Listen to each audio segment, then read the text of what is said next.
හොඳයි. දැන් operating system එකක් කිව්වහම ගොඩ දෙනෙක් මේක අහලා තියෙන වචනයක්. ඔපරේටින් සිස්ටම් කියන්නේ නොදන්න දෙයක් නෙමෙයි. ඕන කෙනෙක් දන්නවා. මෙහෙයුම් පද්ධතියක් කිව්වහම ඒකේ අර්ථය ගොඩ දෙනෙක් දන්නවා.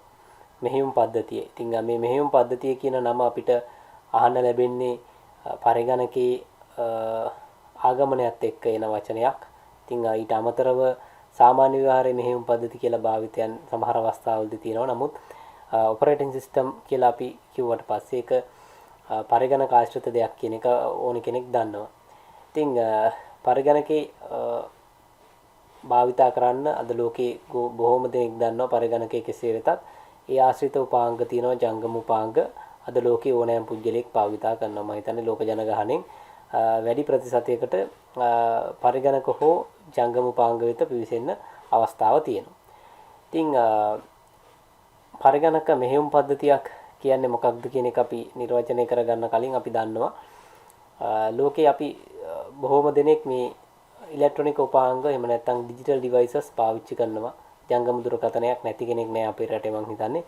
සමස්ත ජනගහනයටත් වඩා ජංගම දුරකථන තියෙනවා. ඉතින් මේ ඕනෑම ඉලෙක්ට්‍රොනික උපකරණයක් පාලනය කරන මූලිකම දේ තමයි අපි මෙහෙයුම් පද්ධතිය කියලා කියන්නේ. එහෙම නැත්නම් මේ ඕනෑම ඉලෙක්ට්‍රොනික උපකරණයක අපි කතා කරන පරිගණක හෝ ඒ ආශ්‍රිත ජංගම උපාංග වල මූලික පරිපාලනය සිද්ධ කරන පරිගණක වැඩසටහන. එතකොට අපිට සරලවම කියන්න පුළුවන් මෙහෙයුම් පද්ධතියක් කියන්නේ මොකක්ද කියලා කවුරු හරි අහුවොත් දෙන්න පුළුවන් සරලම උත්තරය තමයි මෙහෙයුම් පද්ධතියක් කියන පරිගණක වැඩසටහනකි. ඒක අපිට දීර්ඝ වශයෙන් නිර්වචනය කරන්න පුළුවන්. මෙහෙයුම් පද්ධතියක් කියන්නේ සාමාන්‍ය පරිගණක වැඩසටහනක් නෙමෙයි. ඒක තමයි අපි භාවිතා කරන පරිගණකයේ හෝ ජංගම උපාංගය පාලනය කරන ප්‍රධානතම මෘදුකාංගය කියලා අපිට ඒක දීර්ඝව නිර්වචනය කරන්න පුළුවන්. එතකොට අපි භාවිතා කරන උපාංගය එහෙම නැත්නම් අපි හાર્ඩ්වෙයාර් ඩිවයිස් එක පරිගණකයක් නම් පරිගණකේ එහෙම නැත්නම් ජංගම දුරකථනයක් නම් ජංගම දුරකථනේ ඒ කියන උපාංගය බලගැන්වෙන්නේ එහෙම නැත්නම් ඒකට පණ ලැබෙන්නේ මෙන්න මේ මෙහෙයුම් පද්ධතිය හරහා. මෙහෙයුම් පද්ධතියක් නැතුව කිසිම පරිගණකයක් හෝ පරිගණක ආශ්‍රිත ජංගම උපාංගයක් බලගැන්වෙන්නේ නැහැ. ඒක හරියට අපි සාමාන්‍ය මිනිස්සෙක් එහෙම නැත්නම් ජීවියෙක් හා ජීවය හා සමාන විදිහට අපිට අරගන්න පුළුවන්. අපි දන්නවා මිනිස්සෙක්ගේ වටිනාකමක් තියෙන්නේ මිනිසයාට ජීවයක් තියෙනවා. අපි හිතමු දැන් මිනිස්සෙක් මිය යනවා කියලා කියන්නේ. එතකොට යාගෙන් ඒ ජීවය ඉවත් වෙනවා. හැබැයි මේ මිනිසයාව එතනින් නැති වෙන්නේ නැහැ. මිනිස්සෙක් මිය ගියා කියලා යාව භෞතික ශරීරේ නැති වෙන්නේ නැහැ. ඒ වගේ තමයි මේ උපාංග සහ මෙහෙයුම් පද්ධතියත්. ඒතර උපාංගයෙන් ප්‍රයෝජනයක් ගන්න නම් ඒකට මේ මෙහෙයුම් පද්ධතිය කියන ජීවය තියෙන්න ඕනේ. ඉතින් ඒක ඔයගොල්ලෝ බොහොම දෙනෙක් දන්නවා අපිට මෙහෙයුම් පද්ධතියක් නැතුව අද කිසිම උපාංගයක් පණ ගන්න විදියක් නැහැ. අපේ ජංගම දුරකථනය වෙන්න පුළුවන්, පරිගණකය වෙන්න පුළුවන්. ඒකට මෙහෙයුම් පද්ධතියක් නැත්නම් අපිට ඒක ඔන් කරගන්න විදිහක් නැහැ. ඔන් කරත් ඒකෙන් ප්‍රයෝජනයක් ගන්න විදිහක් නැහැ. ඉතින් ලෝකේ බොහෝමයක් මෙහෙයුම් පද්ධතියත භාවිතා කරනවා. ඉස්සර නම් මෙහෙයුම් පද්ධතියක් කිව්වහම අපි පරිගණකයක් විතරයි ගත්තේ. නමුත් අද පරිගණකයෙන් එහාට ගිහිල්ලා ලෝකේ භාවිතා කරන බොහෝමයක් ඉලෙක්ට්‍රොනික උපාංග මෙහෙයුම් පද්ධතිය හරහා තමයි පරිපාලනය කරන්නේ. ඉතින් විශේෂයෙන්ම ලෝකේ Windows ජනප්‍රියම මෙහෙයුම් පද්ධති විදිහට අපිට හඳුන්වන්න පුළුවන්. Microsoft සමාගමේ Windows මෙහෙයුම් පද්ධති. ඒ වගේම ලෝකේ තවත් බොහෝමයක් ජනප්‍රිය මෙහෙයුම් පද්ධති අද වෙනකොට නිර්මාණය කරලා තියෙනවා. ඒ වගේම සාමාන්‍යයෙන් අපි ලෝකේ බහුලවම භාවිතා කරන පරිගණක ආශ්‍රිත මෙහෙයුම් පද්ධතිය ගත්තොත් අපිට Windows මෙහෙයුම් පද්ධතිය හඳුන්වන්න පුළුවන්. ඉතින් ඊට අමතරව පරිගණක මෙහෙයුම් පද්ධති වලින් ගත්තොත් Apple මෙහෙයුම් පද්ධතිය, Ubuntu කියන මෙහෙයුම් පද්ධතිය, ඒ වගේ මෙහෙයුම් පද්ධති අපිට වැදගත් මෙහෙයුම් පද්ධති විදිහට අපිට හඳුන්වන්න පුළුවන් ලෝකයේ බහුලවම භාවිතයක් තියෙන මෙහෙයුම් පද්ධති විදිහට. ඊට අමතරව ගත්තොත් අද ලෝකයේ පරිගණක වලට වඩා ජංගම උපාංග අපිට ජනප්‍රිය වෙලා තියෙනවා. ඉතින් එතනදි ගත්තොත් ලෝකයේ අද ජනප්‍රියම ජංගම දුරකථන මෙහෙයුම් පද්ධතියක් විදිහට අපිට Android මෙහෙයුම් පද්ධතිය හඳුන්වන්න පුළුවන්. ඒ වගේම ඊට අමතරව ගත්තොත් ජංගම දුරකථන ගත්තොත් අපිට Apple ජංගම දුරකථන වල iOS මෙහෙයුම් පද්ධතිය හඳුන්වන්න පුළුවන්. ඒ වගේම පරිගණක ආශ්‍රිතව තවත් මෙහෙයුම් පද්ධති ගත්තොත් Linux, ඒ වගේම Mac OS, ඒ වගේ මෙහෙයුම් පද්ධතිත් අපිට ලෝකේ ජනප්‍රිය මෙහෙයුම් පද්ධති විදියට හඳුනා ගන්න පුළුවන්. හරි. මේකේ ඔයගොල්ලෝ ලියා ගන්න මේ මෙහෙයුම් පද්ධතියක් කියන කුමක්ද කියන එකට අදාළව මේ නිර්වචනය ලියා ගන්න. මම හිතනවා ඔයගොල්ලන්ට ඒක ලියා ගන්න කාලයක් ඇති වෙන්නේ නැති කියලා. හරි. අපි ඊළඟ කොටසට යමු. මේ මෙහෙයුම් පද්ධතියක් අවශ්‍ය වෙන්නේ ඇයි? මෙන්න මේ කාරණයට අපි යනවා. මෙහෙයුම් පද්ධතියක් අපිට ඕනි කරන්නේ ඇයි කියන කාරණයට.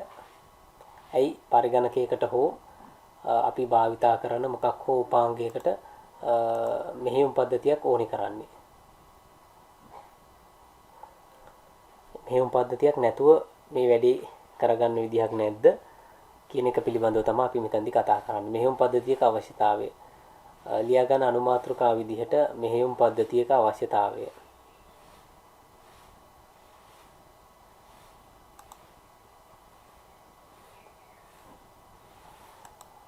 හරි. මේ ටික ලියා ගන්න මම පොඩි කාලයක් දෙන්නම්. එහෙනම් මෙහෙයුම් පද්ධතියක් යනු කුමක්ද කියන එකට අදාළව ඔයගොල්ලන්ට මේ සටහන ලියා ගන්න පුළුවන්.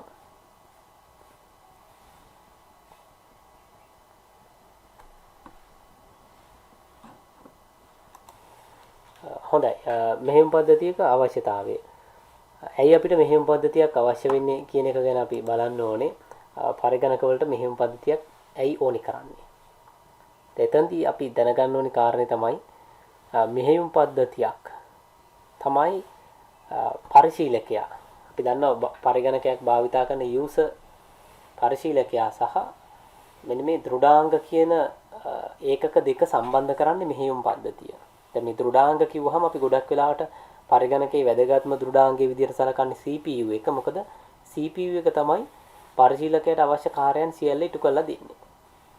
CPU එක තමයි ගණිතමය හා සැකසීමේ කාර්යයන් සිද්ධ කරන්නේ ALU සහ CU. එතකොට මේ පරිගණකයේ භාවිතා කරන පුජ්‍යලයට CPU එක භාවිතා කරලා යම් යම් කාර්යයන් කරගන්න ඕනේ වෙනවා. ගාණක් හදනව වෙන්න පුළුවන්, ලියුමක් ටයිප් කරනව වෙන්න පුළුවන්. මොකක් හෝ කාර්යයක් වෙන්න පුළුවන්. වීඩියෝ ගේම් එකක් ප්ලේ කරනව වෙන්න පුළුවන්. හැබැයි ඒ අදාළ කාර්ය ඉෂ්ට කරලා දෙන්නේ මේ CPU එක. මෙහා සහ අනිකුත් තියෙන මේ මූලික ඩිවයිසස් ටික. හැබැයි එතනින් ප්‍රධානයි CPU එක. එතකොට මේ CPU එකේ භාෂාවක් තියෙනවා. CPU එකට තේරුම් ගත හැකි භාෂාව තමයි අපි දන්නවා ඩිජිටල් භාෂාව. CPU එක තේරුම් ගන්නේ 101 101 කියන විධානයෙන් තමයි CPU එක තේරුම් ගන්න. ඒකේ අදහස CPU එක හරහා අපි ගාණක් හදා ගන්න යනවා නම් මේ කම්පියුටර් එක පාවිච්චි කරලා ගාණක් නම් අපි හදන්නේ CPU එකට අපි ඒ ගාණ හදන්න අවශ්‍ය කරන විධානය ලබා දෙන්න ඕනේ ඩිජිටල් ක්‍රමයට 101 වලින් සංඛ්‍යා සහ කරන්න ඕනේ වැඩේ මොකක්ද කියන එක පිළිබඳව උපදෙස් ලබා දෙන්න ඕනේ 101 වලින්. නමුත් මේ පරිශීලකයාගේ භාෂාව අපි දන්නවා මොකක් හෝ රටක භාෂාවක් වෙන්න පුළුවන්. ඒක ඉංග්‍රීසි වෙන්න පුළුවන්. එහෙම නැත්නම් සිංහල වගේ භාෂාවක් වෙන්න පුළුවන්. හෝ මොකක් හෝ භාෂාවක් වෙන්න පුළුවන්. ඒතර අපි හිතුවොත් පරිශීලකයාගේ භාෂාව ඉංග්‍රීසි කියලා. එතකොට පරිශීලකයා දන්නේ මේ ගාණක් හදන්න. එයා දන්නේ පරිගණකයට ලබා දෙන්න අපි හිතමු 24 50. මේක තමයි පරිශීලකයා දන්නේ. ඒතර පරිශීලකයා දන්නේ මේ දේ. හැබැයි මධ්‍යම සැකසුම් ඒකකේ දන්නේ යන්ත්‍ර භාෂාවේ කේතයක්. එතකොට මෙන්න මේ දෙන්න අතර සබන්තාවයක් ගොඩනගා ගන්න ඕනේ. ඒ කියන්නේ පරිශීලකයාගේ භාෂාව සහ මෙන්න මේ යන්ත්‍ර භාෂාව කියන දෙකම දන්න කෙනෙක් අපිට අවශ්‍ය කරනවා මේ දෙන්නව සම්බන්ධ කරන්න. එතකොට අන්න එයා තමයි පරිගණකයේ මෙහෙයුම් පද්ධතිය. අපි ඒව හඳුන්වනවා සිස්ටම් සොෆ්ට්වෙයාර් එක කියලා. එතකොට මෙන්න මේ සිස්ටම් සොෆ්ට්වෙයාර් එක කියන්නේ අපේ ඔපරේටින් සිස්ටම් එක. එතකොට ඔපරේටින් සිස්ටම් එක තමයි මෙන්න මේ දෙන්නව සම්බන්ධ කරන්නේ. ඔපරේටින් සිස්ටම් එකට පුළුවන් මේ පරිශීලකයා කියන්නේ මොනවද? පරිශීලකයාට ඕනේ කරන්නේ මොනවද? ඒ වගේම පරිශීලකයාගේ අවශ්‍යතාවය කොහොමද අපි මධ්‍යම සැකසුම් එකකයට දැනුම් දෙන්නේ කියන එක පරිගණක මෙහෙයුම් පද්ධතිය හරහා තමයි සංනිවේදනය කරන්නේ. එතකොට මෙතනදී අපිට අනිවාර්යයෙන්ම මේ පරිශීලකයා සහ දෘඩාංග එකිනෙකට සම්බන්ධ කරන්න අවශ්‍ය කරන අතුරු මුහුණත සැපීම තමයි මෙහෙයුම් පද්ධතිය මගින් සිද්ධ කරන්නේ. ඒ කියන්නේ යූසර්ව සහ මෙන්න මේ හાર્ඩ්වෙයාර් කොටස සම්බන්ධ කරන ඉන්ටර්ෆේස් එක. එහෙම නැත්නම් අතුරු මුහුණත තමයි අපි මෙහෙයුම් පද්ධතිය කියලා හඳුන්වන්නේ. දැන් අපි සරල උදාහරණයක් ගත්තොත් වාහනික දැන් පොඩ ලොකු තාක්ෂණික දැනුමක් නැති වුණත් බොහොම දෙනෙක් දන්නවා වාහනික වේගය වැඩි වෙන්නේ කොහොමද කියලා මම ප්‍රශ්නයක් ඇහුවොත් විවිධ උත්තර දෙන්න පුළුවන්. වාහනික වේගය වැඩි වෙන්නේ. එතකොට කෙනෙක් එකපාරටම කියන්නේ වාහනික වේගය වැඩි වෙන්නේ ඇක්සලරේටර් එක පෑගුවාම වේගය වැඩි වෙනවා. වාහනික වේගය වැඩි වෙන්නේ. හැබැයි අපි තාක්ෂණිකව බැලුවොත් ඇක්සලරේටරේ පාගපු පළියට අපි හිතමු වාහනේ වේගය වැඩි වෙන්නේ නැහැ. එතකොට මේ ඇක්සලරේටරෙන් නෙමෙයි වේගය වැඩි වෙන්නේ. අපි හිතමු එන්ජින් එකක් නැති වාහනයක අපි ඇක්සලරේටර් එක පාගනවා. එන්ජින් එක ගලවලා අයින් කරලා තින්නේ. ඇක්සලරේටර් එක පෑගුවට වේගය වැඩි වෙන්නේ නැහැ. ඇක්සලරේටර් එක පෑගුවට වේගය වැඩි වෙන්නේ නැහැ. එතකොට ඇක්සලරේටර් එක පෑගුවොත් වේගය වැඩි වෙන්නේ ඇක්සලරේටර් එක හින්දා නෙමෙයි.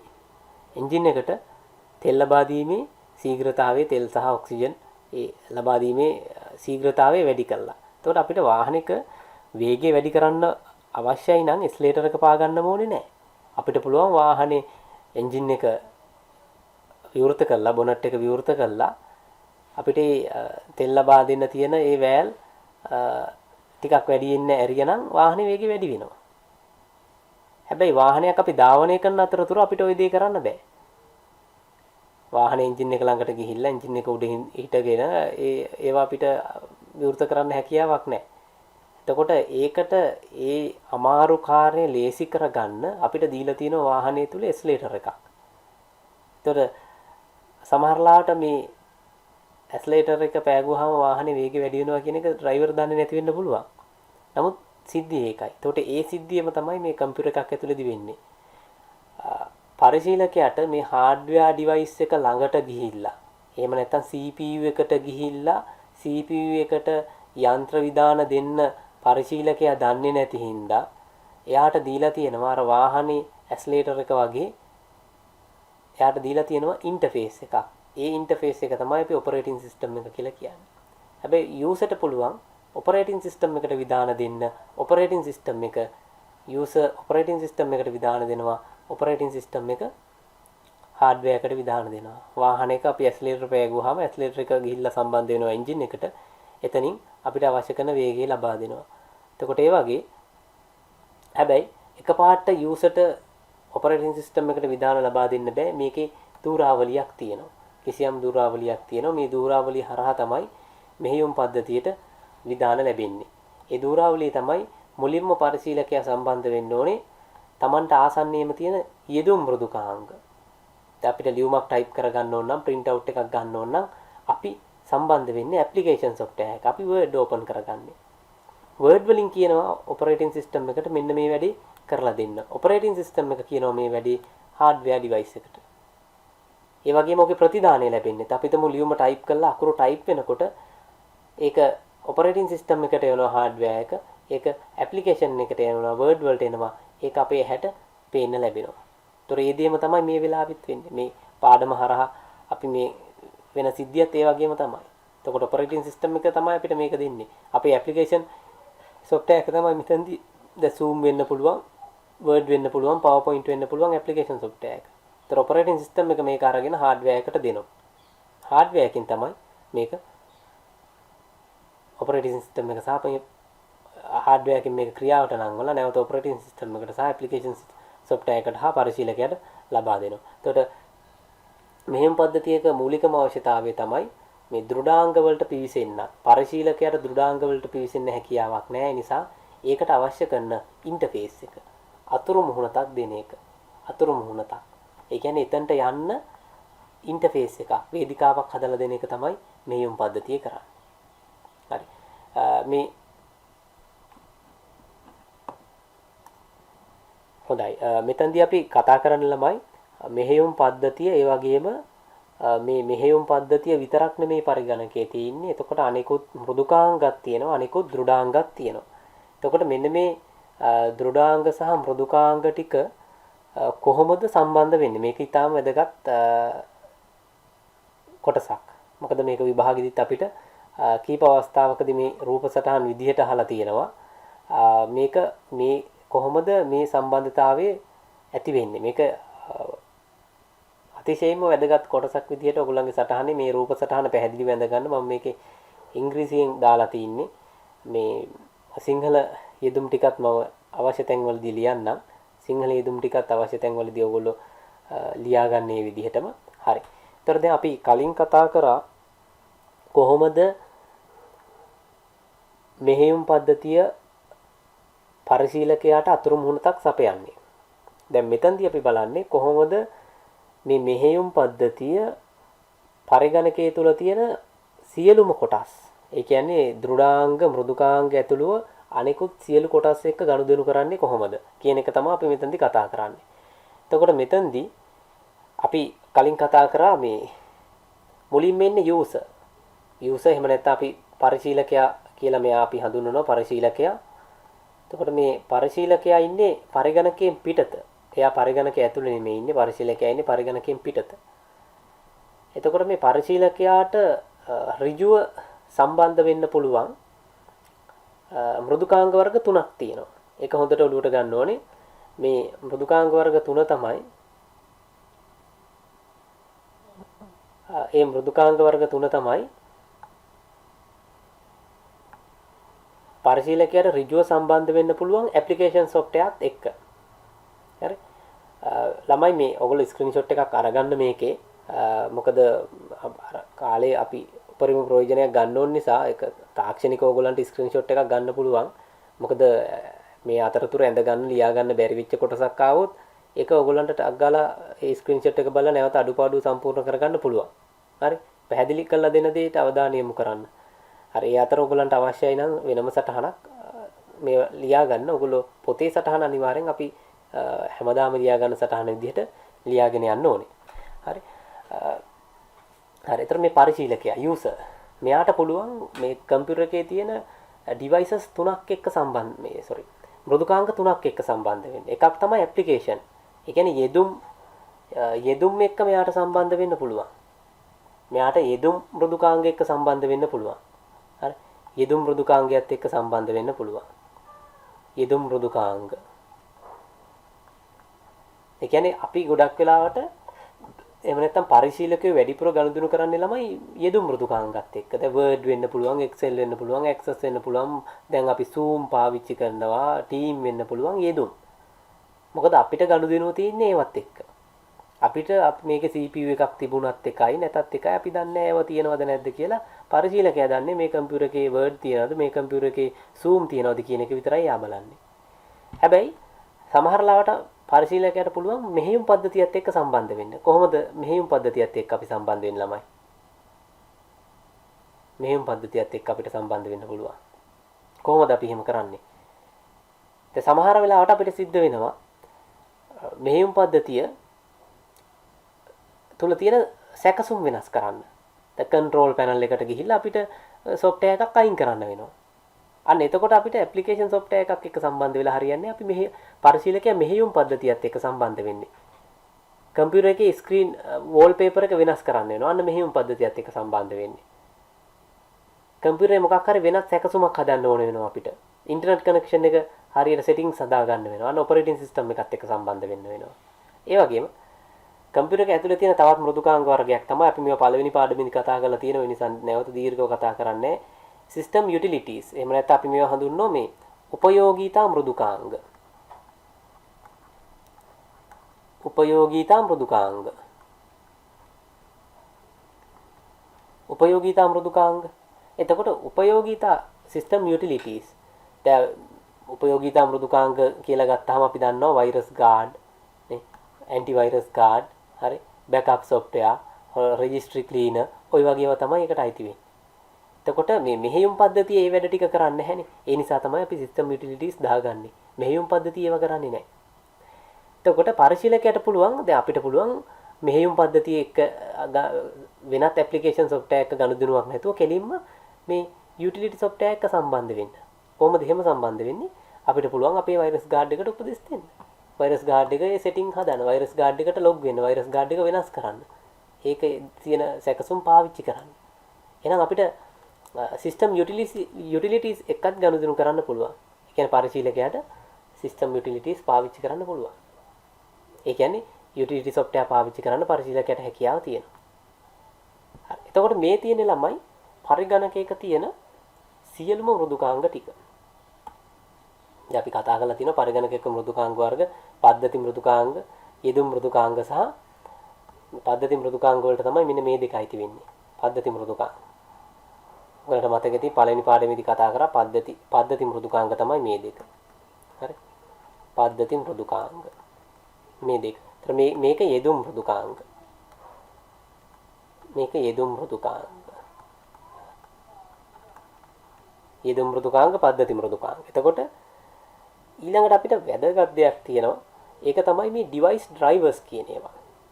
අපි අර කලින් කතා කරාට අපි කතා කරා මෙන්න මෙතනදී සරලව සිස්ටම් සොෆ්ට්වෙයාර් එක කෙලින්ම හાર્ඩ්වෙයාර් එකට සම්බන්ධ වෙනවා කියලා. ඇප්ලිකේෂන් සොෆ්ට්වෙයාර් එක සිස්ටම් සොෆ්ට්වෙයාර් එක හાર્ඩ්වෙයාර් එකට සම්බන්ධ වෙනවා කියලා අපි එතනදී කතා කරා. හැබැයි එතනින් එහාට ගිහිල්ලා අපි මෙතනදී කතා කරනවා මේ සිස්ටම් සොෆ්ට්වෙයාර් වෙන්න පුළුවන් ඇප්ලිකේෂන් එහෙම නැත්නම් යෙදුම් මෘදුකාංග වෙන්න පුළුවන් ඩිවයිස් ඩ්‍රයිවර් කියලා එකක් එක්ක සම්බන්ධ වෙනවා. ඩිවයිස් ඩ්‍රයිවර් කියලා එකක් එක්ක සම්බන්ධ වෙනවා. මොකද ඒකට හේතුව තමයි මෙන්න මේ හાર્ඩ්වෙයාර් දැන් ඔයගොල්ලෝ ගොඩ දෙනෙක් අහලා තියෙනවා මොනවා හරි හાર્ඩ්වෙයාර් කොටසක් පරිගණකයකට අලුතෙන් ස්ථාපනය කරන්න ඕන. අපි තුමු අලුතෙන් VGA කාඩ් එකක් හයි කරනවා. අලුතෙන් මොනවා හරි වෙනත් ඩිවයිස් එකක් ගෙනහලා හයි කරනවා. එතකොට අපිට හම්බ වෙනවා මේ driver CD කියලා CD එකක්. driver CD එකක් හම්බ වෙනවා නැත්නම් මේක අපි අන්තර්ජාලයෙන් අරන් printer එකක් අපි හයි කරනකොට drive එකක් දාන්න ඕනේ. print එකක් හයි කරනකොට drive එකක් දාන්න ඕනේ. එතකොට ඒකට මේ හේතුව තමයි මෙන්න මේ software සහ hardware අතර device drivers කියලා වර්ගයක් තියෙනවා. මේක හැමතිස්සෙම සම්බන්ධ වෙන්නේ නැහැ. දැන් printer එකක් සම්බන්ධ වෙනකොට එයා drive එක හරහා තමයි එන්නේ. operating system එක හරහා drive එක හරහා තමයි එන්නේ. දැන් mouse එක keyboard එක එහෙම නොවෙනවා පුළුවන්. නමුත් සමහර devices හඳුනගන්න මෙහෙයුම් පද්ධතියට ඕනේ තවත් මෘදුකාංගයක්. අන්න ඒවට අපි කියනවා drivers කියලා. device drivers තියෙන්නේ operating system එකයි hardware device එකයි අතර. මේ device drivers අපිට ඕනේ කරන්නේ හේතුව තමයි සුවිශේෂී පරිගණක දෘඩාංග වර්ග මෙහෙයුම් පද්ධතියට ඍජුව හඳුන ගන්න බෑ. මොකද මෙහෙයුම් පද්ධතියක් හදලා තියෙන්නේ ලෝකයේ තියෙන සියලුම දෘඩාංග ඒකත් එක්ක සම්බන්ධ වෙනවා කියලා හිතලා නෙමෙයි. මොකද දැන් අපි ගත්තොත් ලෝකේ printers නිෂ්පාදනය කරලා ඇති printers වර්ග මොඩල් තියෙනවානේ. HP වුණත් HP එකක් තියෙන සීරියස් 11.0 ඕකේ මොඩල් ගොඩ තියෙනවා. එතකොට ගත්තොත් එකම බ්‍රෑන්ඩ් එකක printers මොඩල් දසදහස් ගණන් තියෙනවා. එතකොට කවදාවත් operating system එකක් හදන කෙනාට ඒ operating system එකට මේ සියලුම hardware devices එක්ක සම්බන්ධ වෙන්න කෝඩ් කරන්න බෑ ළමයි. ඒක ප්‍රායෝගික නෑ. ඒ නිසා තමයි අදාළ hardware device එක හදන ආයතනය මෙහෙයුම් පද්ධතිය හඳුන ගැනීම සඳහා ඒ device එකට අදාළ device drive එක දෙනවා. ඒ නිසා තමයි අපි printer එකක් ගන්නකොට, scanner එකක් ගන්නකොට අපිට වෙනම මෘදුකාංගයක් දෙන්නේ. අන්නේ මෘදුකාංගය තමයි මෙන්න මෙතන තමයි ආ පිහිටන්නේ. operating system එක සහ hardware device එක අතර. හරි. ඒතර මේ රූප සටහන මේ පැහැදිලිව ඇඳ ගන්න ඕනේ. ඊටාම පැහැදිලිව. මොකද මේක බොහොම වැදගත් විභාගෙදි කීප වතාවක් අහලා තියෙන නිසා පැහැදිලිව මේ රූප සටහන ඇඳ ගන්න. ඕගොල්ලෝ මේ යෙදුම් දන්නවා මේවා ඉංග්‍රීසියෙන් තිබුණා කියලා කිසි ගැටලුවක් නැහැ. මේවා සිංහලෙන් තමයි ඕගොල්ලෝ දන්නේ නැත්තේ ඉංග්‍රීසියෙන් මේවා ඊටාම හොඳට දන්නවා. හරි. මේ රූප සටහන ඇඳ ගන්න ලොකු වෙලාවක් ගන්න අවශ්‍ය නැහැ. ස්ක්‍රීන්ෂොට් එකක් ගහ ගන්න. ඒක දැන් පුළුවන් ප්‍රමාණය ඇඳ ගන්න. ඊට පස්සේ ඊටු ටික ඕගොල්ලෝ සම්පූර්ණ කරගන්න.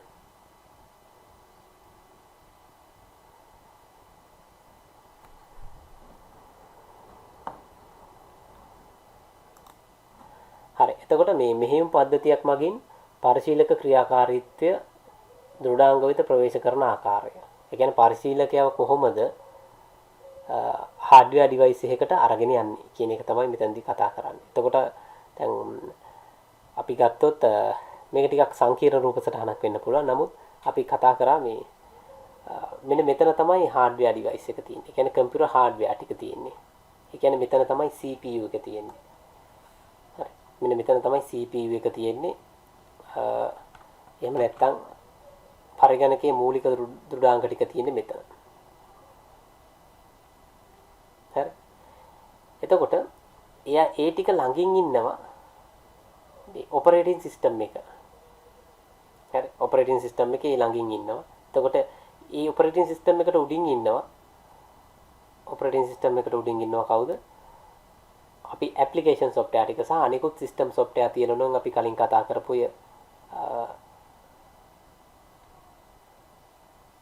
යුටිලිටි software ටික එහෙම මෙතන තියෙනවා. හරි. එතකොට මේ software ටික සමහරට කම්පයිලර් එකක් වෙන්න පුළුවන්. assembler එකක් වෙන්න පුළුවන්. text editor එකක් වෙන්න පුළුවන්. ඒ කියන්නේ Word, Excel, Access, PowerPoint. ඒ වගේ ඕනෑම software එකක් වෙන්න පුළුවන්. ඒක database system එකක් වෙන්න පුළුවන්. හරි. ඒතර මෙතන ඉන්නවම usersලා ටික. හරි. එතකොට මේ usersලා ටික කොහොමද සම්බන්ධ වෙන්නේ කියන එක. ඒතර user 1, user 2, user 3, user 4 කියන්නේ කෙනෙක් මේකේ කම්පයිල් එක පාවිච්චි කරන්න පුළුවන්, assembly එක පාවිච්චි කරන්න පුළුවන්, text editor එකක්, Word, Excel, Word වගේ එකක් පාවිච්චි කරන්න පුළුවන්, page maker වගේ එකක් පාවිච්චි කරන්න පුළුවන්. හරි. එහෙම නැත්නම් database system එකක් පාවිච්චි කරන්න පුළුවන්. කොච්චර usersලා හිටියත් ඒගොල්ලෝ ඔක්කොම සම්බන්ධ වෙන්න ඕනේ සාමාන්‍ය මෘදුකාංග භාවිතයේදී application software එක්ක. හරි. ඒතකොට මේ application software ටික ඔක්කොම සම්බන්ධ වෙනවා මේ operating system එකට. operating system එක මේ ටික අවසාන වශයෙන් hardware device එකට සම්බන්ධ කරගන්නවා. එතකොට අපිට මේ රූප සටහන මේ විදිහට දකින්නත් පුළුවන්. අපි කලින් කතා කරේත් ඒ රූප සටහනම තමයි මේ විදිහට දැක්කේත්. හැබැයි මේ රූප සටහන අපිට ඊට වඩා ඇඩ්වාන්ස්. මොකද මේ රූප සටහනේදී අපි පැහැදිලිව කතා කරා මේ device drive එක ගැන. හරි. එතකොට කොහොමද මේ system software සහ operating system සහ application software users එක්ක සම්බන්ධ වෙන්නේ කියන එක. ඉතින් මෙතනදී අපිට මේ විදිහට උනත් මේක දැක ගන්න පුළුවන්. මේ විදිහට උනත් අවබෝධයක් ගන්න පුළුවන්. usersලා ගොඩාක් ඉන්නකොට ඒ කොච්චර ප්‍රමාණයක් හිටියත් hardware device එකත් එක්ක සම්බන්ධ වෙන්නේ මේ හරහාම තමයි. මේ මාර්ගය මගේ අරලා කිසිම user කෙනෙක්ට hardware device එකකට ප්‍රවේශ වෙන්න බෑ. වර්තමාන මෙහෙයුම් පද්ධතිත් එක්ක.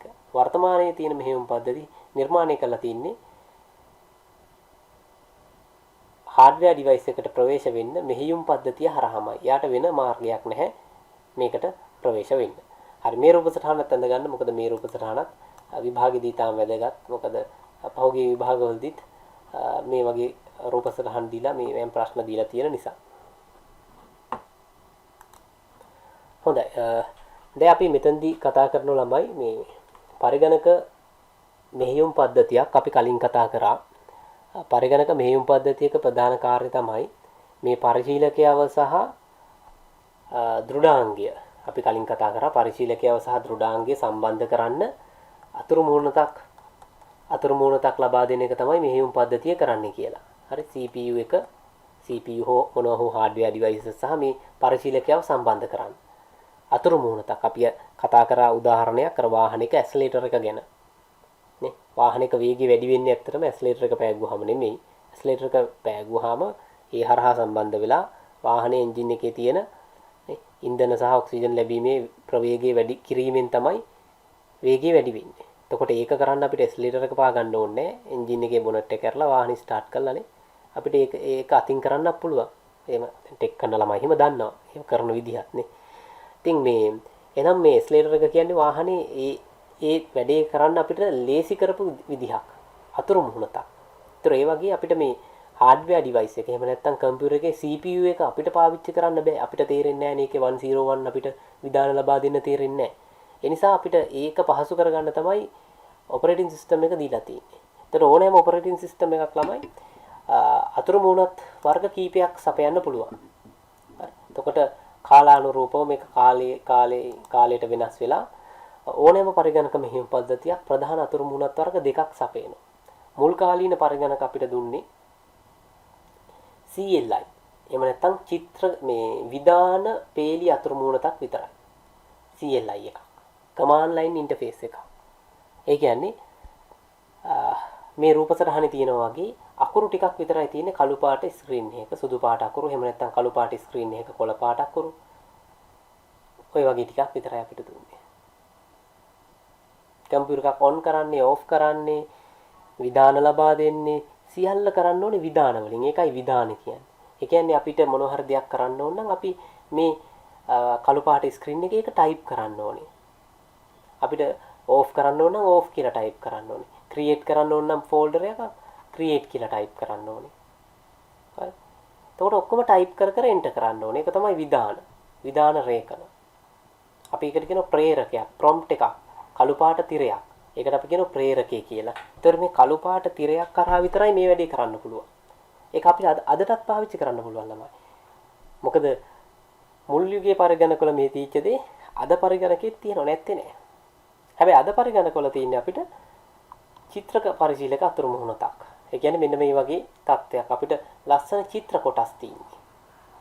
බටන්ස් තියෙන්නේ, ඔබන්න තියෙන්නේ. තද කරන්න තියෙන්නේ, ක්ලික් කරන්න තියෙන්නේ.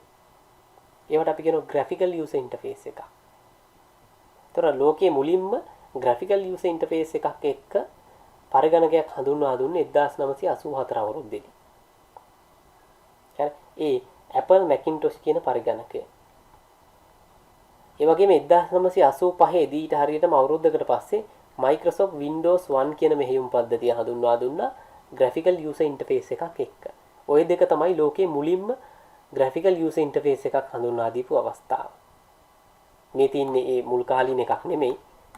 හරි.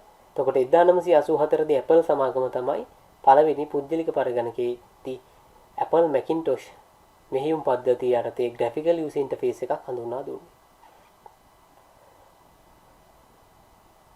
හරි. එතකොට මේ වර්ග දෙකක් තියෙනවා. එතකොට අපි මේ පාවිච්චි කරන්න ළමයි චිත්‍රක පරිශීලක අතුරු මුහුණතක්. එහෙම නැත්නම් අපිට අද මේ ඔන්ලයින් පාඩම් කරන්න වෙන්නේ නැහැ. චිත්‍රක පරිශීලක අතුරු මුහුණතක් තමයි අපි පාවිච්චි කරන්නේ. ඒ වගේම අපිට ඕනනම් CLI එක පාවිච්චි කරන්නත් පුළුවන්. command line interface එක. හැබැයි මේ දෙකේම තියෙන එකම දේ ළමයි. මේ දෙකේම තියෙන එකම දේ. මේ දෙකේම තියෙන එකම දේ. මොකද චිත්‍රක පරිශීලක අතුරු මුහුණතකින් CPU එකට විධානයක් ලබා දුන්නත් CPU එක දන්නේ හරි අපි හිතමුකෝ මේ දෙකම එකයි කියන්නේ හේතුවක් තියෙනවා. ඒක ඊටාම වැදගත්. මේ අතුරු මුහුණත් දෙකම එකයි. ඇයි? මේ අතුරු මුහුණත් දෙකේම තියෙන එකම දෙයක්වත් CPU එක දන්නේ නැහැ. CPU එක දන්නේ නැහැ. මේ අතුරු මුහුණතේ තියෙන දේවල් CPU එක දන්නෙත් නැහැ. මේ අතුරු මුහුණතේ තියෙන දේවල් CPU එක දන්නෙත් නැහැ.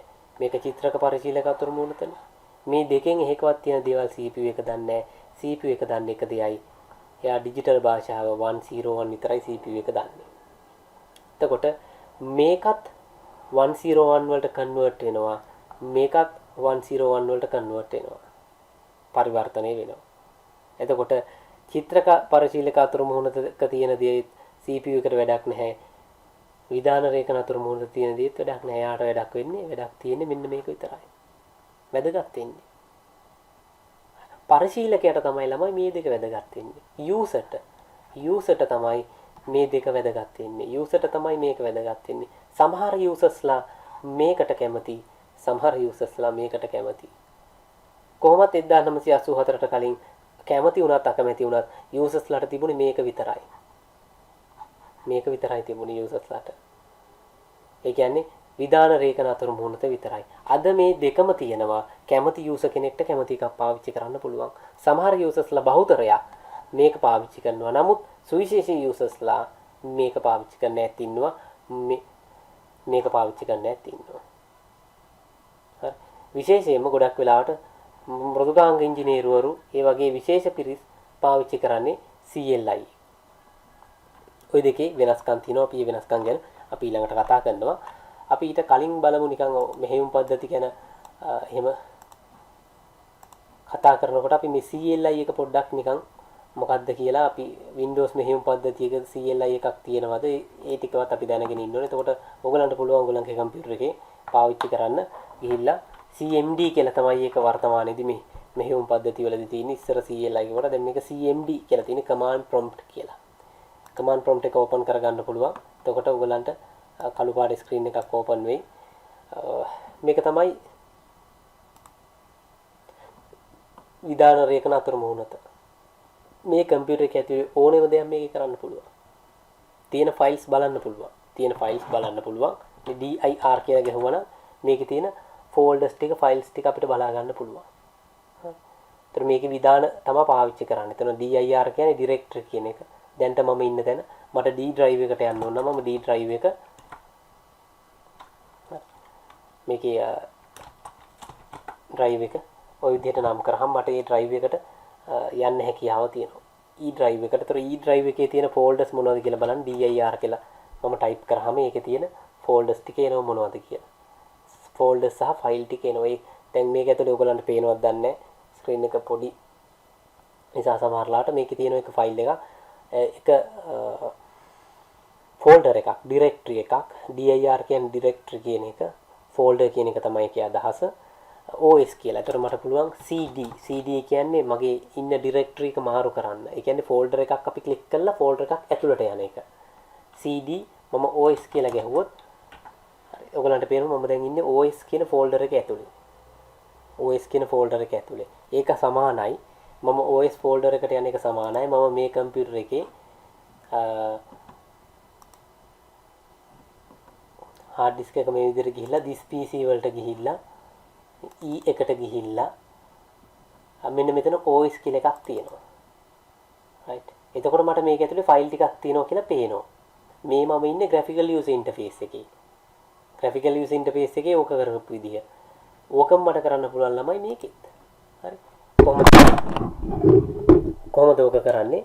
මම මුලින්ම drive එක ගහනවා E කියලා. E කියන්නේ මම යන්න ඕනි hard disk එකේ partition එක. හරි. එතකොට E එකට යනවා. හරි. දැන් මම ඉන්නේ E එකේ. ඒතර E එකේ මම CD කියලා ගහනවා. ඒ කියන්නේ change directory කියන එක. හරි. එතකොට CD කියලා මම OS කියලා ගැහුවාම මම දැන් ඉන්නේ OS folder එක ඇතුලේ. අර click කරනවට වඩා ඒක ලේසි. මෙතන ලේසි සමහර ලාවට ළමයි. අරකට වඩා මේක ලේසි. graphical user interface එකට වඩා සමහර පිරිසකට මේක ලේසි. දැන් මම ඉන්නේ OS කියන folder එක ඇතුලේ. ඉතින් ඕක අපි කරන්න නම් my computer වලට ගිහිල්ලා E එක double click කරලා ඒකේ OS double click කර යන්න ඕනේ. එච්චර ඕනේ මේකෙන් හරිය ලේසි. OS එක ඇතුලේ ඉන්නේ මම මේකේ තියෙන ෆයිල් ටික බලන්න dir කියලා ගහුවම මට මේකේ තියෙන ෆයිල් ටික බලන්න පුළුවන්. ෆයිල් එකක් ඕපන් කරන්න ඕන නම් ඕපන් කරන්න ඕනි ෆයිල් එකේ නම ගහලා එන්ටර් කරන්න තියෙනවා. එතකොට ඒක ඕපන් වෙනවා. හරි. ඒක පාඩමට අමතර දෙයක්. හරි. ඔය මෙහෙම පද්ධති දෙකම අපිට පාවිච්චි කරන්න පුළුවන්. graphical user interface එකත් අපිට පාවිච්චි කරන්න පුළුවන්. බහුතරයක් අපි පාවිච්චි කරනවා. මේක පාවිච්චි කරන්නත් පුළුවන්. විධාන රේඛන අතුරු මුහුණත පාවිච්චි කරන්නත් පුළුවන්. හරි.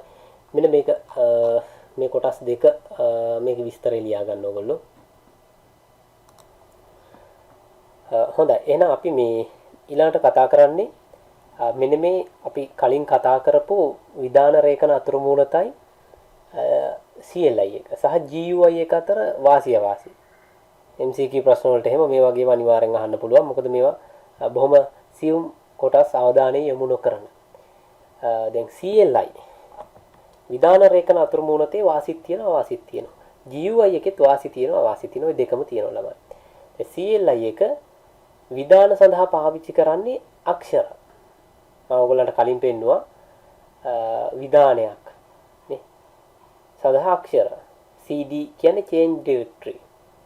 CD ගහලා අපි folder එකේ නම ගහලා enter කරාම ඒ folder එකට යනවා අපි. දැන් ඒක කරන්න අපිට GUI එකේ තියෙන folder එකක් කියලා අර පොඩි icon එකක්. folder එකක් විදිහට folder එකක් කියන්නේ පොඩි චිත්‍ර කොටසක්. ඔය වගේ ඇඳපු චිත්‍රයක් තියෙනවා. නේ? ඔය වගේ ඇඳපු චිත්‍රයක් තියෙනවා. අපි ඕක උඩ ක්ලික් කරන්න ඕනේ. හරි. එතකොට CLI එකේ විධාන සඳහා තියෙන්නේ අක්ෂර GUI එකේ තියෙන චිත්‍ර කොටස්. ඒක කවුරු හරි ඇඳපු චිත්‍ර. folder එක කිව්වට ඒක folder එකක් නෙමෙයි. එතන ඇත්තටම තියෙන්නේ පොඩි චිත්‍රයක්. එතන ඇත්තටම folder එකක් නැහැ. එතන තියෙන්නේ පොඩි චිත්‍රයක්. කවුරු හරි ඇඳපු පොඩි graphic එකක්. දැන් උදාහරණයක් විදිහට මම ගත්තොත් ඕගලන්ට මෙහෙම ගිහිල්ලා පෙන්නුවොත් මෙන්න මෙතන අපි අරගත්තොත් අපි බැලුවොත් මේ folders කියලා අපිට මේවා තමයි folders විදිහට පෙන්වන්නේ ළමයි. අපි තැනකට ගියාම මයි කම්පියුටර් වලට ගියාම මේ ෆෝල්ඩර්ස් තියෙනවා පේනවා. ඇත්තට මේ ෆෝල්ඩර්ස් කිව්වට මේ තියෙන ළමයි චිත්‍ර කොටස්. ඒතර මේ ග්‍රැෆික් කවුරු හරි හැඳපු ග්‍රැෆික් එකක් තමයි අපිට මේ පෙන්වන්නේ. මේ අයිකන් ඔක්කොම චිත්‍ර. ඒකයි මේවට චිත්‍රක පරිශීලක අතර මොනවද කියන්නේ. මේ තියෙන ඔක්කොම චිත්‍ර. මේ චිත්‍ර කොටස් උඩ අපි ගිහින් මවුස් එක ගෙනහිල්ලා ඩබල් ක්ලික් කරාම ඒවා ඕපන් වුණාට ඇත්තටම වෙන්නේ අර CLI එකේදී වෙන දේම තමයි මෙතනදි වෙන්නේ. හරි. ඒතර ඕක තමයි මේකේ ප්‍රධාන වෙනස. ඊළඟට මේ CLI එකේ එක අවාසියක් තමයි අපිට පුළුවන් වරකට එක විධානයයි. දැන් GUI එකේ විශේෂත්වයක් තියෙනවා අපිට වරකට විධාන කීපයක්. ඒ කියන්නේ අපි Word වල වැඩ කරන ගමන් තව එකක් කරන්න පුළුවන්, ඒක කරන ගමන් තව එකක් කරන්න පුළුවන්, ඒ වැඩේ කරන ගමන් ප්ලේයර් එකක් රන් කරන්න පුළුවන්, වීඩියෝ ගේම් එකක් ගහන්න පුළුවන්, වැඩ ගොඩක් කරතේ. ඕක තමයි GUI එකේ තියෙන ලොකු වාසියක්. CLI එකේ එහෙම බෑ. command line interface එකේ අපි ඒ වෙලාවේ රන් කරන විධානය විතරයි ධාවනය වෙන්නේ. විධාන ගොඩක් ධාවනය කරගන්න හැකියාවක් නැහැ. හරි. ඒක GUI එකේ තියෙන ප්‍රධාන එක වාසිය. මෙතනින් වේගයෙන්ම ක්‍රියාත්මක වෙන්නේ ළමයි CLI එක. අන්න ඒක ලොකු වැදගත්කමක් අපිට තියෙනවා. වේගවත්ම මේ අතරමුහුණක් දෙකෙන් CLI එක. ලොකු RAM එකක් ඕනේ නැහැ, graphic නැහැ. හැබැයි GUI එක වේගය අඩුයි. ඒක ඔයගොල්ලෝ දන්නවනේ. folder එක open කළා, my computer open කරන්නම සමහරලාට mouse එක කැරක් තියෙනෝනේ. හරි අමාරු වෙන්න පුළුවන්. නමුත් CLI එකේ එහෙම නැහැ. ඒතර ඒ නිසාම අවම මතකයක් තමයි මේකට යන්නේ. පොඩි RAM එකක් තිබ්බනම් ඇති මේකට. නමුත් graphical user interface එකක් run කරනවා නම් අපිට හොඳ graphic card තියෙන්න ඕනේ, ලොකු මෙමරියක්. නැත්නම් ලොකු මතකයක් තියෙන්න ඕනේ. RAM එකක් හොඳ graphic card තියෙන්න ඕනේ. ඒතර ඒ වාසි මතකේ තියාගන්න ඕනේ. හරි. අපි ඊළඟට යනවා එහෙනම් මේ මෙහෙයුම් පද්ධති වල පරිණාමය. මොකද අපි ගොඩාක් දේවල් වල පරිණාමය කතා කරලා තියෙනවා. පරිගණකයේ පරිණාමය අපි කතා කරලා තියෙනවා. ඒතකොට ඒ වගේම දැන් මෙහෙයුම් පද්ධති කියන ඒවත් එකපාරට ආවේ නෑ. අද මේ තියෙන Apple iOS එක, Android එක, Windows 10 එක එකපාරටම ආපු ඒවා නෙමෙයි. මේවා කාලයක් තිස්සේ ආපු ඒවා.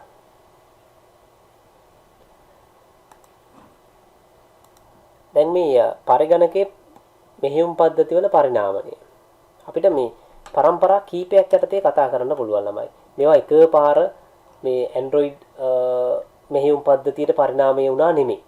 හරි. ඒතර අපිට ප්‍රධාන પરම්පරා හතරක් යටතේ මේක කතා කරන්න පුළුවන් මෙහෙයුම් පද්ධති වල පරිණාමණය. හරි. ඒතර පළවෙනිම પરම්පරාව විදිහට අපි හඳුන්වන්නේ ළමයි 1945 ඉඳන් 1955 වගේ කාලේ තීච්ඡ පරිගණක ගැන 1955 විතර වගේ වෙනකන් තීච්ඡ පරිගණකවල භාවිතා කරපු මෙහෙයුම් පද්ධති ගැන. ඒක අපි හඳුන්වනවා රේඛීය සැකසීම. serial processing. ඒක අපි නමෙන් තමයි හඳුන්වන්නේ ඒ ජෙනරේෂන් එක. first generation එකේ operating systems ඒවා අපි හඳුන්වනවා serial processing. එහෙම නැත්නම් රේඛීය සැකසීමේ යුගය. යුගයේ පරිගණක මෙහෙයුම් පද්ධති. රේඛීය සැකසීමේ යුගය. දැන් මේ රේඛීය සැකසීම කියන්නේ හේතුව ළමයි බොහොම සරල කාරණයක් මෙතන තියෙන්නේ. පළවෙනි પરම්පරාවේ ඔය මුල් කාලයේ පරිගණක පද්ධති වලට ළමයි operating system එකක් නැහැ.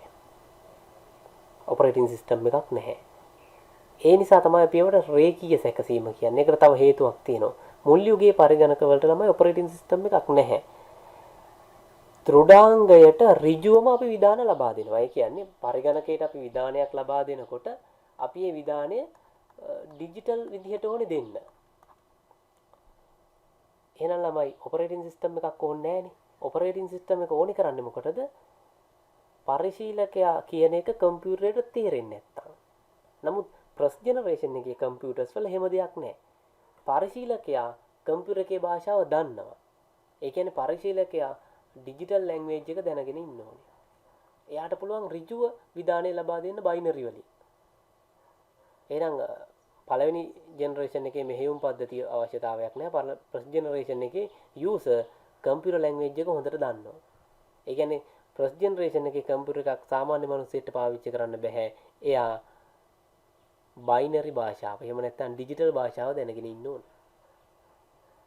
ඒ නිසා ඒ යුගයේදී අපිට මෙහෙයුම් පද්ධතිය අවශ්‍ය කරන්නේ නැහැ.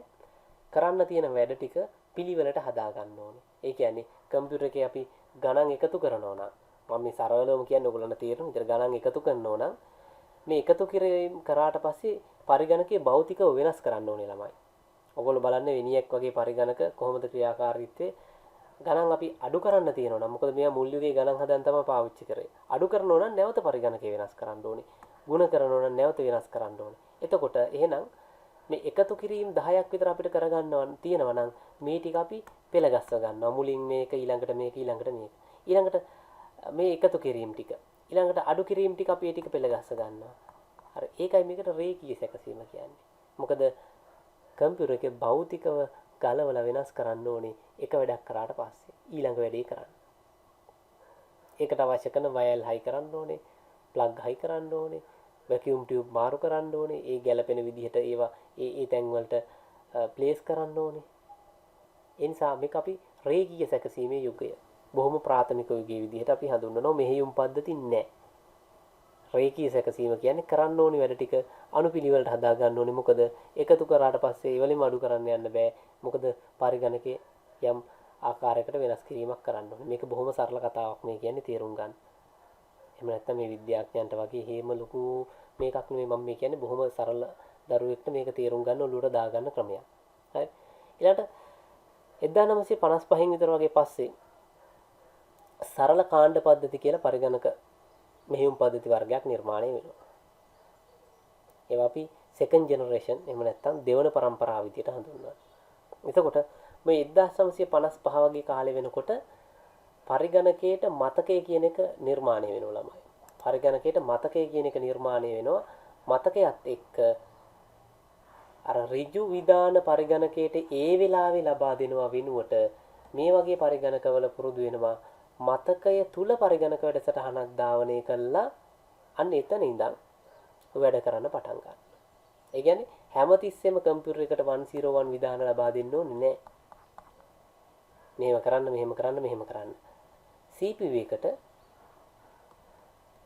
එකට මේ මෙමරි එකේ ඉඳන් හරි මතකයේ ඉඳන් විධාන ලබා දෙන ක්‍රමවේදයක් හොයා ගන්නවා. ඒ කියන්නේ මතකය කියන සංකල්පේ ලෝකයට ආවට පස්සේ පරිගණක විධාන හැමතිස්සෙම පරිශීලකයා දැන් පළවෙනි පරම්පරාවේ උනේ මේක පරිශීලකයා මොකද කරන්නේ CPU එකට දෙනවා. හැමතිස්සෙම පරිශීලකයා බයිනරි එකක් CPU එකට දෙනවා.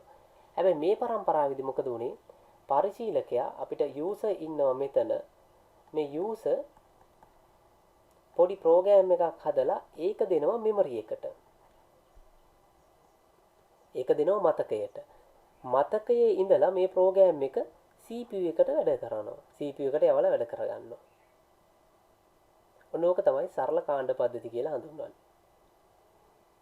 හරි. එතකොට මේ දෙවනි පරම්පරාවේදී මොනවා හරි ක්‍රියාත්මක කරන්න ඕනි විධාන පරිශීලකයා මොකද කරන්නේ? පොඩි වැඩසටහනක හදලා ඒ ටික මෙමරි එකට දානවා. හරි. දාලා ඒ ටික රන් කරගන්නවා. ඊට පස්සේ රන් කරලා ඉවරනාට පස්සේ යාට තව මොන හරි ටිකක් තියෙනවා නම් ඒ ටිකත් පොඩි වැඩසටහනක හදලා දාලා මෙමරි එකට දානවා රන් කරගන්නවා කාණ්ඩ විදිහට. එකෙන් එක නෙමෙයි. අර පළවෙනි පරම්පරාවේ නේ යූසර් මොකද කරන්නේ? යා බයිනරි විධානයක් දෙනවා CPU එකට ඒක රන් වෙනවා. දැන් මෙතනදි එහෙම නෙමෙයි. බයිනරි විධානයක් මෙමරි එකක ස්ටෝර් කරලා ඕනි වෙලාවට එයාට රන් කරගන්න පුළුවන්. හරි. ඒවා අපි කියනවා සරල කාණ්ඩ පද්ධති කියලා. ඒතර මොකද මේ ප්‍රෝග්‍රෑම් එක ඇතුලේ මේ වගේ විධාන ගොඩක් තියෙනවා. මේ වගේ විධාන ගොඩක් තියෙනවා. කාණ්ඩයක්. ඔක අපි දෙවෙනි පරම්පරාව විදිහට හඳුන්වනවා. සරල ඔපරේටින් සිස්ටම් භාවිතා කරපු යුගයක්. හරි. එතකොට වෙලා කියන්නේ මේ වර්තමානයේත් එක්ක එක සංසන්දනය කරන්න බෑ. බොහොම ප්‍රාථමික කාලයක්. හරි. ඊළඟට අපි තුන්වෙනි පරම්පරාවේ මෙහෙයුම් පද්ධති. මෙන්න මේ යුගය අපිට ඉතාම වැදගත් ළමයි. හරි. ඒතකොට වර්තමානයේ මෙහෙයුම් පද්ධතිය නිර්මාණය වෙන්න මූලිකම අඩිතාලම වැටිච්ච යුගය තමයි තුන්වෙනි පරම්පරාවේ මෙහෙයුම් පද්ධති. ඒවා අපි හඳුන්වනවා බහුක්‍රම ලේඛන පද්ධති කියලා. වර්තමාන මෙහෙයුම් පද්ධති වලට මුල්ම අඩිතාලම වැටිච්ච යුගයේ බහුක්‍රම ලේඛන පද්ධති භාවිතයට ගත්ත යුගය. ତර මේ යුගයේදී මේ බහුක්‍රම ලේඛන පද්ධති කියලා සංකල්පයක් අපිට එනවා. මේක ගැන අපි ඉස්සරහට දීර්ඝව කතා කරන ඔපරේටින් සිස්ටම් පාඩමේදී මේ බහුක්‍රම ලේඛන පද්ධති කියන්නේ මේක ඔයගලන්ට ලියා ගන්න කාලය දෙනවා. ලියා ගන්න කාලය දෙනවා. ඒ නිසා මම මේ පරම්පරා හතරම පැහැදිලි කරාට පස්සේ ඔයගලන්ට කාලය දෙන්නම් ලියා ගන්න. හරි. මේ බහුක්‍රම ලේඛන පද්ධති කියන තාක්ෂණය ළමයි මේ මෙහෙයුම් පද්ධති වල විතරක් සංවර්ධනය කෙරෙහි නෙමෙයි සමස්ත පරිගණක තාක්ෂණයේම අනාගතයේ කෙරෙහි බලපාපු දෙයක්. එහෙම නැත්නම් අපි අදටත් තාමත් ඉන්නේ බොහොම ප්‍රාථමික පරිගණක යුගයක. මේ බහුක්‍රම ලේඛන සංකල්පය නිසා තමයි අපිට අද කම්පියුටර් එක වැඩ ගොඩක් එකපාර කරන්න අවස්ථාව ලැබිලා තියෙන්නේ. වීඩියෝ ගේම් එකක් ගහන ගමන් සින්දු අහන ගමන් ඉන්ටර්නෙට් යන ගමන් දස අතේ වැඩ කරන්න අවස්ථාව ලැබිලා තින්නේ ඒකේ. දැන් මේ Zoom අතර අපි ගොඩක් දේවල් කරනෝනේ Zoom එක රන් කරනවා. තව ප්‍රෝග්‍රෑම් එකක් යනවා Word හරි PowerPoint හරි නේ. තව රෙකෝඩින් එකක් නම් රෙකෝඩින් ප්‍රෝග්‍රෑම් එකක්. එකපාර වැඩ ගොඩක් කරන්න අවස්ථාව ලැබිලා තින්නේ මෙන්න මේ බහුක්‍රම ලේඛන පද්ධති සංකල්පයත් එක්ක. එහෙම නැත්නම් අපි අද තාම ප්‍රාථමිකයි එකපාරක කරන්න පුළුවන් එක වැඩයි. හරි. ඒතර මේ සංකල්පය මේ ලෝකෙට මුලින්ම ගන්න මේ OS 360 කියන මේ IBM පරිගණක වලදී මේ ඒක ඒ සංකල්පය භාවිතේ හොඳ වෙච්ච නිසා හරි. ඒ කියන්නේ එතෙන්දී ඒක සාර්ථක වෙච්ච නිසා මේක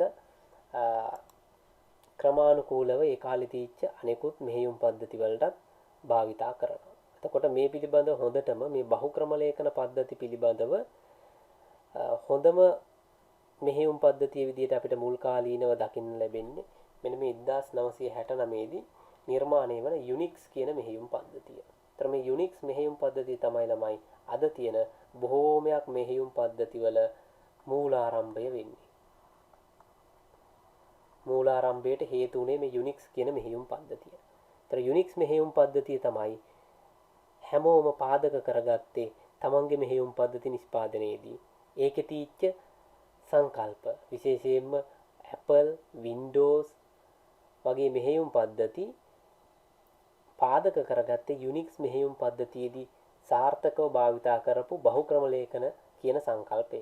බහුක්‍රම ලේඛනය කියන සංකල්පය තමයි පාවිච්චි කරන්නේ. ඒතර අපි බහුක්‍රම ලේඛනය කියලා කියන්නේ ළමයි බොහොම සරල සිද්ධාන්තයක්. සරල කිව්වට මම මෙතනදී සරලව කියන්නම්. එකම අවස්ථාවකදී වැඩසටහන් ගොඩක් ධාවනය කිරීම උච්චරයි බහුක්‍රම ලේඛනය කියන්නේ. ඒක වෙන්නේ කොහොමද කියලා අපි ක්‍රියායන කළමනාකරණයේ කොටසදී කතා කරනවා. ක්‍රියායන කළමනාකරණය කියන කොටසදී අපි කතා කරනවා බහුක්‍රම ලේඛනය වෙන්නේ කොහොමද කියලා. නමුත් මෙතනදී අපි කතා කරන්නේ තුන්වෙනි පරම්පරාව කියන්නේ බහුක්‍රම ලේඛන ක්‍රියාවට නංගපු පරම්පරාව. ඒ කියන්නේ එකම වෙලාවේ එක ප්‍රොසෙසරයක තියෙන කම්පියුටර් එක එකම අවස්ථාවේදී වැඩසටහන් එකට වඩා වැඩි ගාණක් 2, 3, 4, 5 කොහොමද ධාවනය කරන්නේ? ඒ සංකල්පයේ සාර්ථක වෙච්ච හින්දා තමයි මේ Unix මෙහෙයුම් පද්ධතියෙන් පස්සේ Apple, Windows වගේ මෙහෙයුම් පද්ධතිත් ඒ ආభాෂයෙම ඒගොල්ලෝ අනුකරණය කළා. ඒගොල්ලන්ගේ මෙහෙයුම් පද්ධති වැඩි දියුණු කරගත්තේ. ඒ නිසා තමයි අපිට අද මේ Windows 10 වගේ හොඳ මෙහෙයුම් පද්ධති, Apple Macintosh වගේ, Android වගේ හොඳ මෙහෙයුම් පද්ධති අපිට ලැබිලා තියෙන්නේ මෙන්න මේ Unix මෙහෙයුම් පද්ධතියේදී ඒගොල්ලෝ භාවිතා කරපු මේ මූලික බහුක්‍රම ලේඛන ශිල්ප ක්‍රම ටික නිසා. හරි. ඒතර මේක නිර්මාණය කරේ කේ තොම්සන් සහ ඩෙනිස් රිචි කියන පරිගණක විද්‍යාඥයෝ දෙන්නෙක් Unix මෙහෙයුම් පද්ධතිය නිර්මාණය කරේ. ඉතින් ඒ ආభాෂය නිසා අද අපිට පරිගණක තාක්ෂණයේ ලොකු තැනකට යන්න අවස්ථාව ලැබිලා තියෙනවා. හරි. ඊළඟට අපි පුජ්‍යලික මෙහෙයුම් පද්ධතිය ගැන කතා කරනවා. ඊට පස්සේ ඔයගලන්ට කාලය දෙන්නම් මම මේක ලියා ගන්න. හරි. අපි හතරවෙනි පරම්පරාවේ ඉඳන් ළමයි අද වෙනකම්. ඒ කියන්නේ අද කවද්ද? දවස දන්නවනේ ඔයගොල්ලෝ 2022 7 වෙනි මාසේ 6 වෙනිදා. අද වෙනකම් ලෝකේ භාවිතා කරන්නේ හතරවෙනි පරම්පරාවේ operating system. 4th generation operating system. හරි. ඒතර මේක ආරම්භ වෙන්නේ 1980 දශකයෙන්. අපි අර කලින් කතා කරපු CLI command line interface අතහැරලා GUI interface වලට ආපු යුගය. GUI ඉන්ටර්ෆේස් වලට ආපු යුගයේ. Apple Macintosh මෙහෙයුම් පද්ධතිය ඉඳන් Windows 1.0 මෙහෙයුම් පද්ධතිය ඉඳන් අද තියෙන Windows 10 මෙහෙයුම් පද්ධතිය දක්වා ලොකු ගමනක් ඇවිල්ලා තියෙනවා. මේ තියෙන ළමයි Apple Macintosh මෙහෙයුම් පද්ධතියේ කියන මුල් යුගයේ මෙහෙයුම් පද්ධතියකදී භාවිතා කරපු graphical user interface එක. ඔයගොල්ලන් මේක කළු සුදු. සහ ඔයගොල්ලන්ට අද තියෙන මේ ඉන්ටර්ෆේස් එකක් එක්ක බැලුවාම හසට පොළොව වගේ. නමුත් මේක තමයි මුල් යුගයේ graphical user interface එකක්. මේක Apple Macintosh මෙහෙයුම් පද්ධතියේ මුල්ම Apple Macintosh මෙහෙයුම් පද්ධතියේ graphical user interface එකක්. ඕක තමයි රූප සටහන. ඕක තමයි පෙනුම desktop එක. හරි. ඒතර මේ විදිහට තමයි පෙනුම තියෙන්නේ. ඉතින් අද වෙනකොට ඒක කොච්චර දියුණු වෙලාද කියලා ඔයගොල්ලන්ට හිතා ගන්න පුළුවන්. වර්තමානයේ වෙනකොට ඉතින් මේ හතරවෙනි પરම්පරාව කියලා කියන්නේ ශුද්‍ර පරිගණක සහ පුජ්‍යලික පරිගණක වලදී භාවිතයට ගත්ත පොදු කාර්ය එහෙම නැත්නම් බහු කාර්ය මෙහෙයුම් පද්ධති අපි හඳුන්වනවා හතරවෙනි પરම්පරාවේ මෙහෙයුම් පද්ධති කියලා. ඒතර අපි પરම්පරා හතරක් කතා කරා. මුලින්ම රේඛීය සැකසීමේ මෙහෙයුම් පද්ධති කතා කරා. ඊළඟට අපි කාණ්ඩ සැකසීමේ මෙහෙයුම් පද්ධති කතා කරා. ඊළඟට බහුක්‍රම ලේඛන මෙහෙයුම් පද්ධති කතා කරා. හතරවෙනියට පුජ්‍යලික පරිගණක මෙහෙයුම් පද්ධති කතා කරා. ඒතර මෙහෙයුම් පද්ධති යුග හතරක් යටතේ අපිට කතා කරන්න පුළුවන්.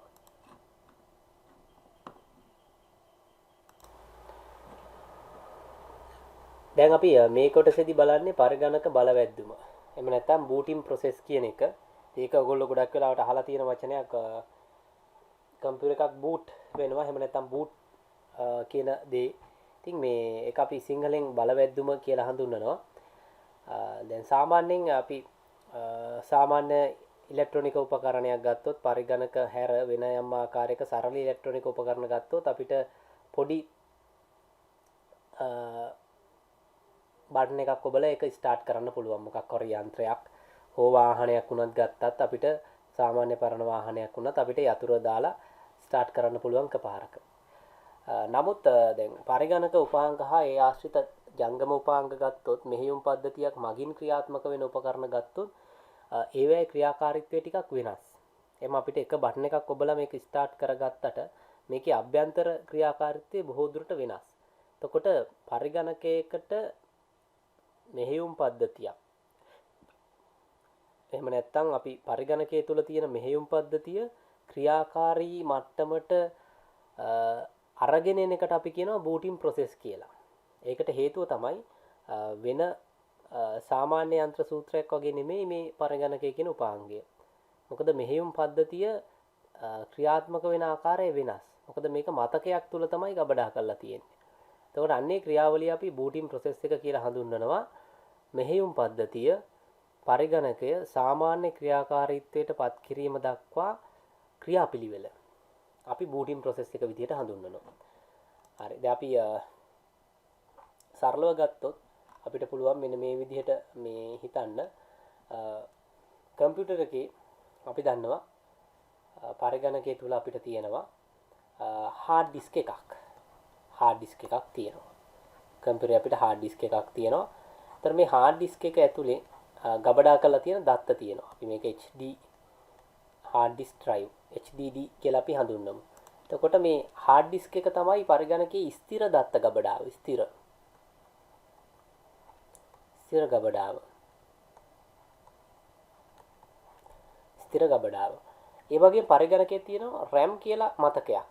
මේවා මම ආයි කතා කරන්නේ නැහැ. ඔයගොල්ලෝ දන්නවා මොනවද මේවා කියලා. හරි. RAM. ඒතර මේ දෙකේ වෙනස තමයි hard disk එක තමයි ස්ථිර දත්ත ගබඩාව. RAM එක තමයි తాවකාලික දත්ත ගබඩාව. එහෙම නැත්නම් අපි කියනවා මේක ඩයිනමික් මෙමරි එක. විචල්්‍ය මතකය. මේක තුල දත්ත රඳාපවතින්නේ ඒක ක්‍රියාකාරී මට්ටම තුල තියෙනකන් විතරයි.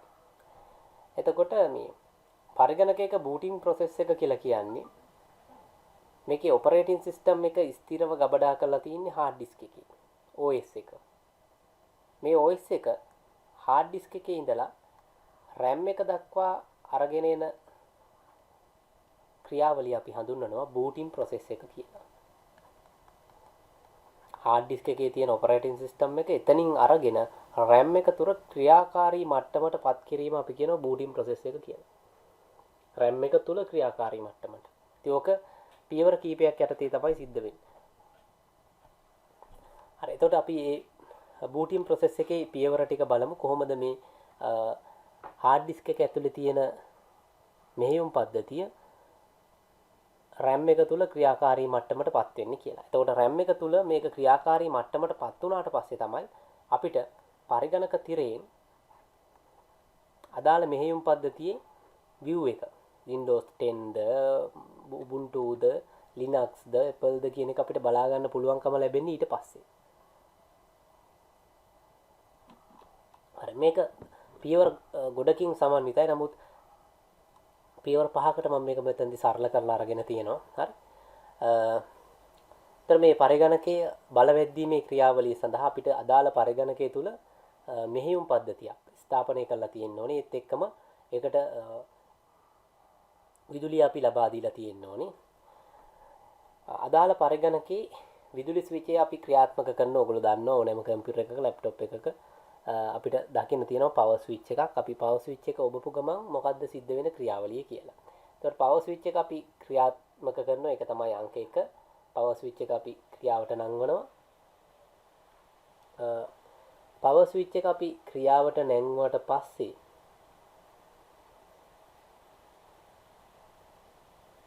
මේ කම්පියුටර් එකේ බල සැපයුම. ඒ කියන්නේ අපි මේකට කියනවා පවර් සප්ලයි එක. පවර් සප්ලයි එක ඔන් වෙනවා. පවර් සප්ලයි එක වැඩ කරන්න පටන් අර ගන්නවා. අරගෙන පරිගණකයේ මව් පුවරුවට විදුලි බලය ලබා දෙනවා. හරි. ඒතර මව් පුවරුවට විදුලි බලය ලැබුණාට පස්සේ ඒ ලැබෙන විදුලිය හරහා කම්පියුටර් එකේ ප්‍රොසෙසර් එක වැඩ කරන්න පටන් ගන්නවා. කම්පියුටර් එකක් වැඩ කරන්න නම් අපිට ප්‍රොසෙසර් එක වැඩ කරන්න ඕනේ. CPU එක වැඩ කරන්න ඕනේ. ඒතර CPU එක වැඩ කරන්න පටන් ගන්නවා මේ මව් පුවරුවට ලැබෙන විදුලියත් එක්ක. ප්‍රොසෙසර් එක වැඩ කරන්න පටන් ගත්ත ගමන් අපිට Windows දෙන්නේ නැහැ. මෙන්න Windows open වුණා කියලා පෙන්වන්නේ නැහැ. යම් කාලයක් ගත වෙනවා අපිට. අන්න ඒ කාලය තුල තමයි මේ booting process එක සිද්ධ වෙන්නේ. ඒතර මධ්‍යම සැකසුම් මේකක මගින් මේ ඕනෑම පරිගණකයක මව් පුවරුවේ තියෙනවා සුවිශේෂී පරිගණක වැඩසටහනක් ගබඩා කරලා. ඒක තියෙන්නේ hard disk එක තුල නෙමෙයි. ඒ වැඩසටහන අපි හඳුන්වනවා basic input output system එක. එහෙම නැත්නම් BIOS කියලා වැඩසටහනක් ගබඩා කරලා තියෙනවා. ඒක තියෙන්නේ hard disk එකේවත් RAM එකේවත් නෙමෙයි. ඒක හොඳට මතක තියාගන්න ඕනේ. මේ වැඩසටහන තියෙන්නේ බූටින් බැටරි එකෙන් මොකක්ද වෙන්නේ කියලා අහනවා. අපි ඒක කතා කරමු ඊළඟට. හරි. මේ BIOS chip BIOS වැඩසටහන BIOS කියන්නේ තමයි පරිගණක වැඩසටහනක්. මේක වෙන දෙයක් නෙමෙයි. වැරදි විදිහට සමහරලාට ඔයගොල්ලෝ තේරුම් ගන්නවා BIOS කියන්නේ පරිගණක වැඩසටහනක්. හැබැයි විශේෂත්වය මේ BIOS කියන පරිගණක වැඩසටහන hard disk එකේවත් නෙමෙයි RAM එකේවත් නෙමෙයි තියෙන්නේ. මේ දෙකෙන් එකකවත් නෙමෙයි මේක ගබඩා කරලා තියෙන්නේ.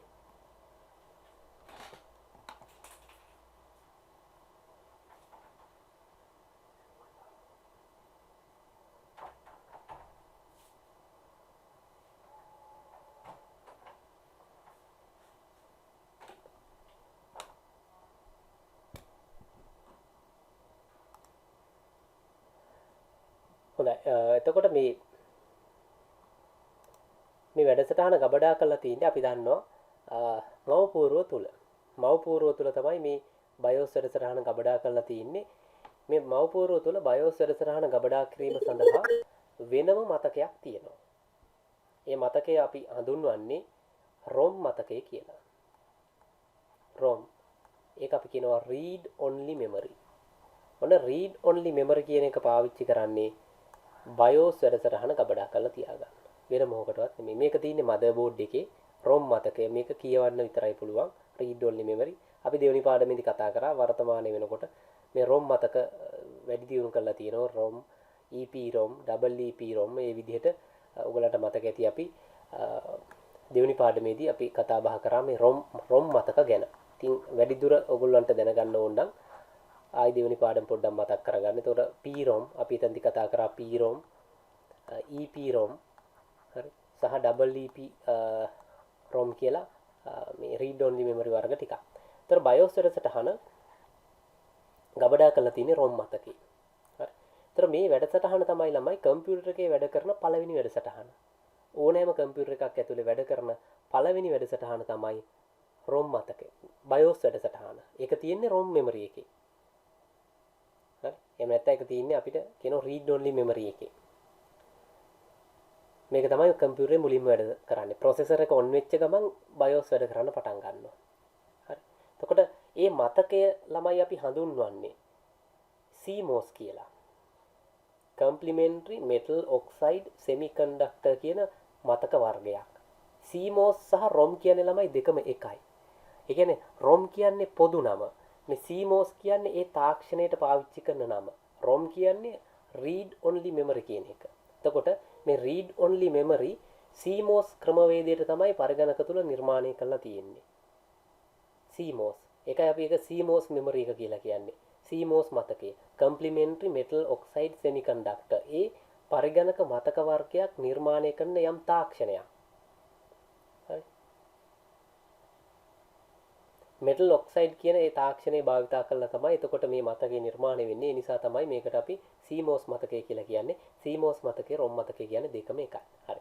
ඒතර CMOS මතකය තුල එහෙම නැත්නම් ROM මතකය තුල BIOS වැඩසටහන තියෙනවා. ඒතර BIOS වැඩසටහන on වෙනවා. BIOS වැඩසටහන on වෙනවා. හරි. එතකොට BIOS වැඩසටහන on වෙනවා. on වෙලා මොකද මේ BIOS වැඩසටහනේ ළමයි අපිට තියෙනවා මුලින්ම තව එක කොටසක්. BIOS වැඩසටහන on වෙච්ච ගමන් සිද්ධ වෙන දෙයක් තියෙනවා. ඒක තමයි අපි හඳුන්වනවා මේ BIOS වැඩසටහනේ කොටස් කිහිපයක් තියෙනවා.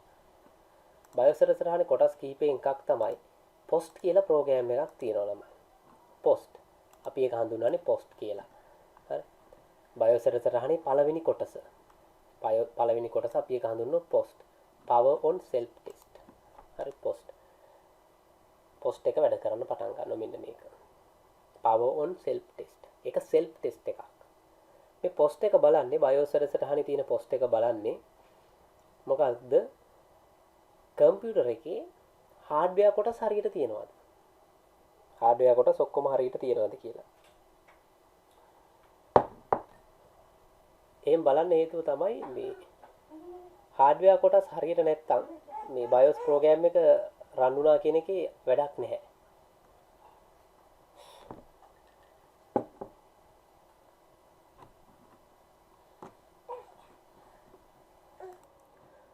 හොඳයි. ඒතර POST එකෙන් වෙන්නේ කම්පියුටර් එකේ අනිත් හાર્ඩ්වෙයාර් කොටස් හරියට වැඩ කරනවද කියලා බලන එක.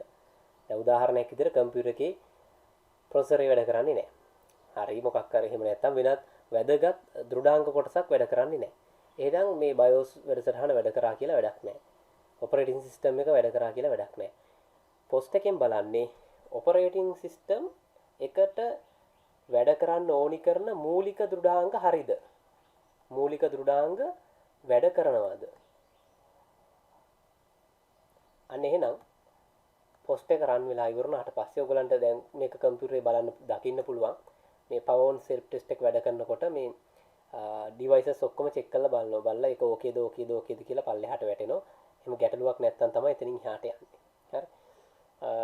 ඊට පස්සේ මොකද වෙන්නේ? POST එකත් හරි ගියාට පස්සේ BIOS වැඩසටහන මේ CMOS එකේ තියෙන ඉතුරු උපදෙස් ටික කියවගෙන යනවා. ඉතුරු උපදෙස් ටික කියවලා ඉවරලා hard disk එක බලලා hard disk එකේ තියෙන master boot record එක. ඒ කියන්නේ operating system එක අන්තර්ගත වෙලා තියෙන hard disk එකේ පළවෙනි sector එක. අපි දෙවෙනි පාඩමේදී කතා කරා sector ගැන.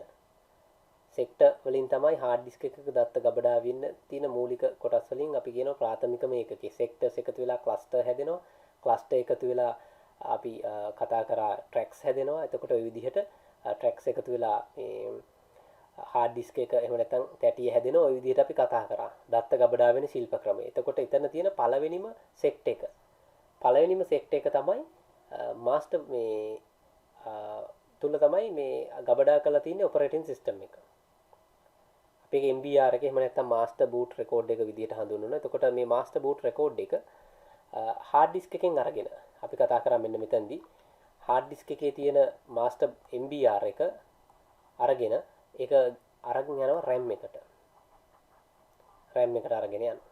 તો RAM එකට අරන් ගියාට පස්සේ RAM එකට පුළුවන්කම ලැබෙනවා එතන ඉඳන් operating system එකේ ඉතුරු ෆයිල් ටික RAM එකට අරගෙන පරිශීලකයාට ඉන්ටර්ෆේස් එකක් ලබා දෙන්න. පරිශීලකයාට ඉන්ටර්ෆේස් එකක් ලබා දෙන්න. ඒක තමයි පියවර. ඉතින් ඔක ඔයගලන්ට කම්පියුටර්ස් වල දකින්න පුළුවන්. සමහර කම්පියුටර්ස් වල මේක අයින් කරලා තින්නේ.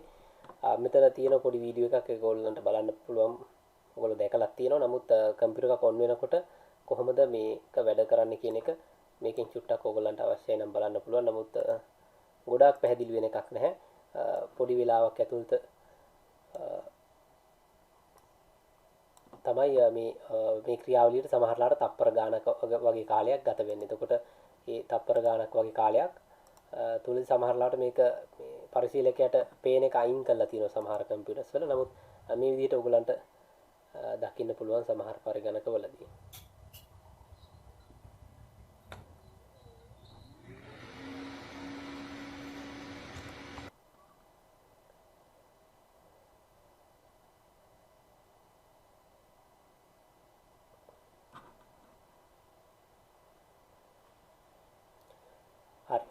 එතකොට මම කිව්වා පොස්ට් කියලා ඔයගලන්ට මේ power on self test කියලා මේ මේකේ අපිට මුලින්ම වැඩ කරන මේ BIOS වල පළවෙනි වැඩසටහන කියලා. එතකොට දැන් මෙන්න මේ Foxconn කියලා ඔයගොල්ලෝ දන්නවා ගොඩ දෙනෙක් කම්පියුටර්ස් දන්නේ නැහැ ඉන්නවා. ඉතින් නොදන්නේ නැහැ කිය දැන ගැනීම සඳහා. එතකොට Foxconn කියන්නේ මේ motherboard එකේ වර්ගය. එතකොට මේකේ මේ තියෙන chipset වර්ගය තමයි Intel කියන්නේ.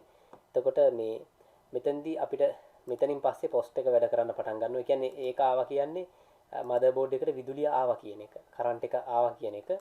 ඊට පස්සේ post එක වැඩ කරන්න පටන් ගන්න ඕන විදිහට power on self test කියන්නේ මේකෙදී මේ ඔයගලන්ට පේනවා මේ මෙන්න මෙතන පෙන්නනවා අපිට මේ කම්පියුටර් එකේ බේසික් ඩීටේල් ටික මොනවද කියලා. මේකේ Intel Core 2 Duo CPU එකක්. එතකොට ඒක වැඩ කරනවද කියලා බලනවා. ඊට පස්සේ මේකේ memory RAMs හරියට වැඩ කරනවද කියලා බලනවා. එතකොට මේ විදිහට පල්ලෙහාට අපිට මේකේ තියෙන hardware device ටික හරියට වැඩ කරනවද කියලා hard disk එක හරියට වැඩ කරනවද කියලා මෙන්න මෙතනදී බලන්නේ hard disk එක. ඔයගලන්ට පේනවා මේ IDE channels මොනවද තියෙන hard disk කියලා. hard disk හරියට වැඩ කරනවද කියලා බලනවා. සම්බන්ධ කරලා තියෙන උපාංග. ඊට පස්සේ මේක තමයි post pro කොටස. ඒතර මේක සම්පූර්ණ වුණාට පස්සේ BIOS එකේ ඉතුරු කොටස වැඩ කරනවා. වැඩ කළා තප්පර ගානක් ඇතුළත අපිට operating system එක load වෙනවා. හරි ඔක අපි post එක විදිහට හඳුන්වනවා. ඉතින් ඕනෑම පරිගණකයක් බලවැද්දීමේදී ඔය දේ සිද්ධ වෙනවා. ඕක සමහරලාට තප්පර 15ක් 20ක් සමහර කම්පියුටර්ස් වල විනාඩියක් විතර යනවා තියෙනවා. ඒ කම්පියුටර් එකේ වේගය අනුව ඕක තීරණය වෙන්නේ. හොඳයි. ඕක තමයි පරිගණකයක් බලවැද්දීමේ මූලික ක්‍රියාවලිය. එතකොට මේක අනිවාර්යෙන් ගොඩාක් අවුරුදු වල විභාගෙදී මෙන්න මේ පියවර වල ටික පියවර වලින් MCQ වගේ වහලා තියෙනවා. ඒ නිසා A-level ICT වලදී මේක ඉතාම වැදගත් මේ power මේ booting process එක. ඒ නිසා මේක ඔයගොල්ලෝ පියවර පැහැදිලිව ලියා ගන්න ඕනේ. දැන් අපි මේ මෙතෙන්දි කතා කරේ මෙහෙයුම් පද්ධති වර්ගීකරණය ගැන තමයි අපි කතා කරන්නේ. ඒ කියන්නේ කොහොමද මෙහෙයුම් පද්ධති වර්ගීකරණය කරන්නේ කියලා. ඒතර ප්‍රධාන විදිහට අපිට මෙහෙයුම් පද්ධති ඕනෑම මෙහෙයුම් පද්ධති. ඒ කියන්නේ මෙතෙන්දි මෙහෙයුම් පද්ධති කිව්වහම ඒවා ජංගම දුරකථන වෙන්න පුළුවන්, පරිගණක වෙන්න පුළුවන්, හෝ වෙනත් උපකරණවල වැඩ කරන මෙහෙයුම් පද්ධතිත් අයිති. ඒ ඕනෑම මෙහෙයුම් පද්ධතියක් දැනට ලෝකයේ තියෙන මෙහෙයුම් පද්ධති ප්‍රධාන වර්ග 5කට වර්ගීකරණය කරන්න පුළුවන්. එතනින් පළවෙනි එක තමයි අපි කතා කරන්නේ ඒක පරිශීලක ඒක කාර්ය කියලා. single user single task. ඒ කියන්නේ මේ මෙහෙයුම් පද්ධතියේදී එක පුජ්‍යලයකටයි මේක පාවිච්චි කරන්න පුළුවන් එකවරකදී සහ එයාට මේකෙන් කරන්න පුළුවන් එක වැඩයි. දැන් මුල් යුගයේ මෙහෙයුම් පද්ධති උදාහරණයක් විදිහට ඔය DOS වගේ ඒවා command prompt එකක වැඩ කරපු DOS වගේ ඒවා single user single task 1960 80 විතර වගේ වෙනකන් ලෝකේ භාවිතා කරේ මේ වගේ මෙහෙයුම් පද්ධති. දැන් උදාහරණයක් විදිහට අපි කලින් කතා කරා Windows වලදී CMD එක කතා කරානේ අපි. ඒතර ඒ CMD එක පවා command prompt එකක්. ඒතර CMD එකේ අපිට එක වෙලාවකදී එක වැඩයි කරන්න පුළුවන්. අපිට ගොඩක් වැඩ කරන්න බෑ මේක එක userයි එක වැඩයි. ඒතර එක user කියන්නේ එක වෙලාවකදී වැඩ කරන්න පුළුවන් එක්කෙනාටයි.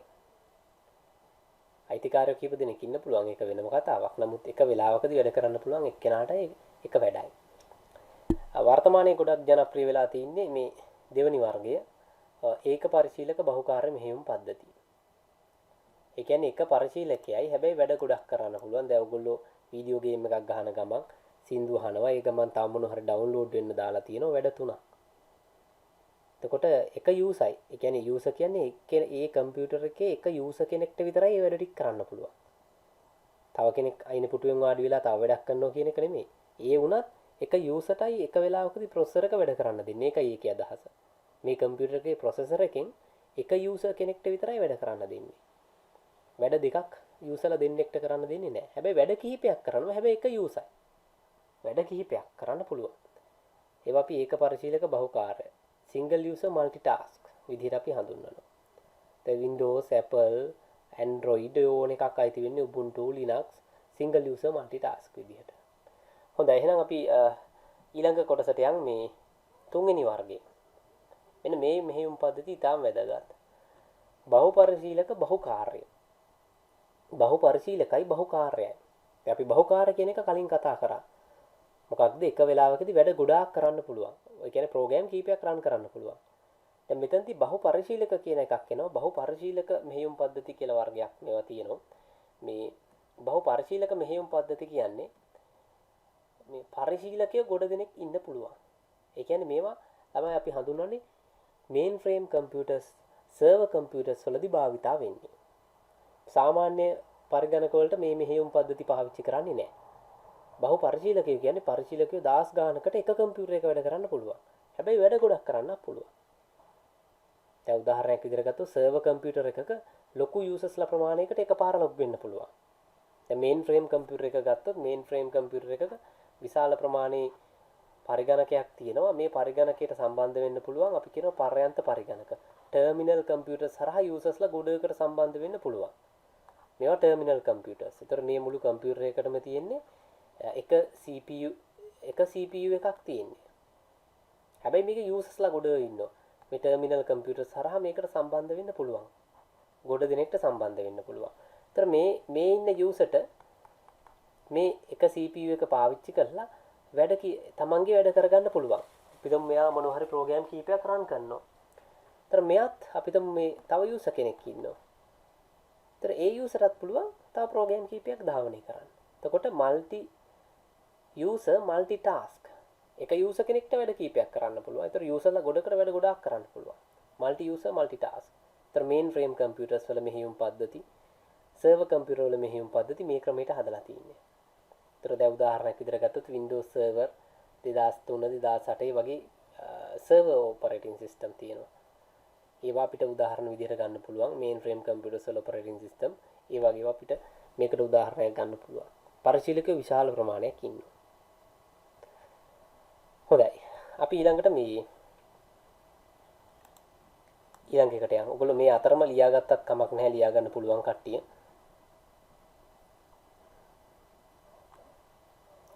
හරි. ඊළඟට මේ 4 බහු සම්බන්ධක මෙහෙයුම් පද්ධති. මේක විභාගෙදිත් ළමයි කීප වතාවක් අහලා තියෙන MCQ ප්‍රශ්නයකට අපි මේවට කියනවා මල්ටි ත්‍රේඩ්.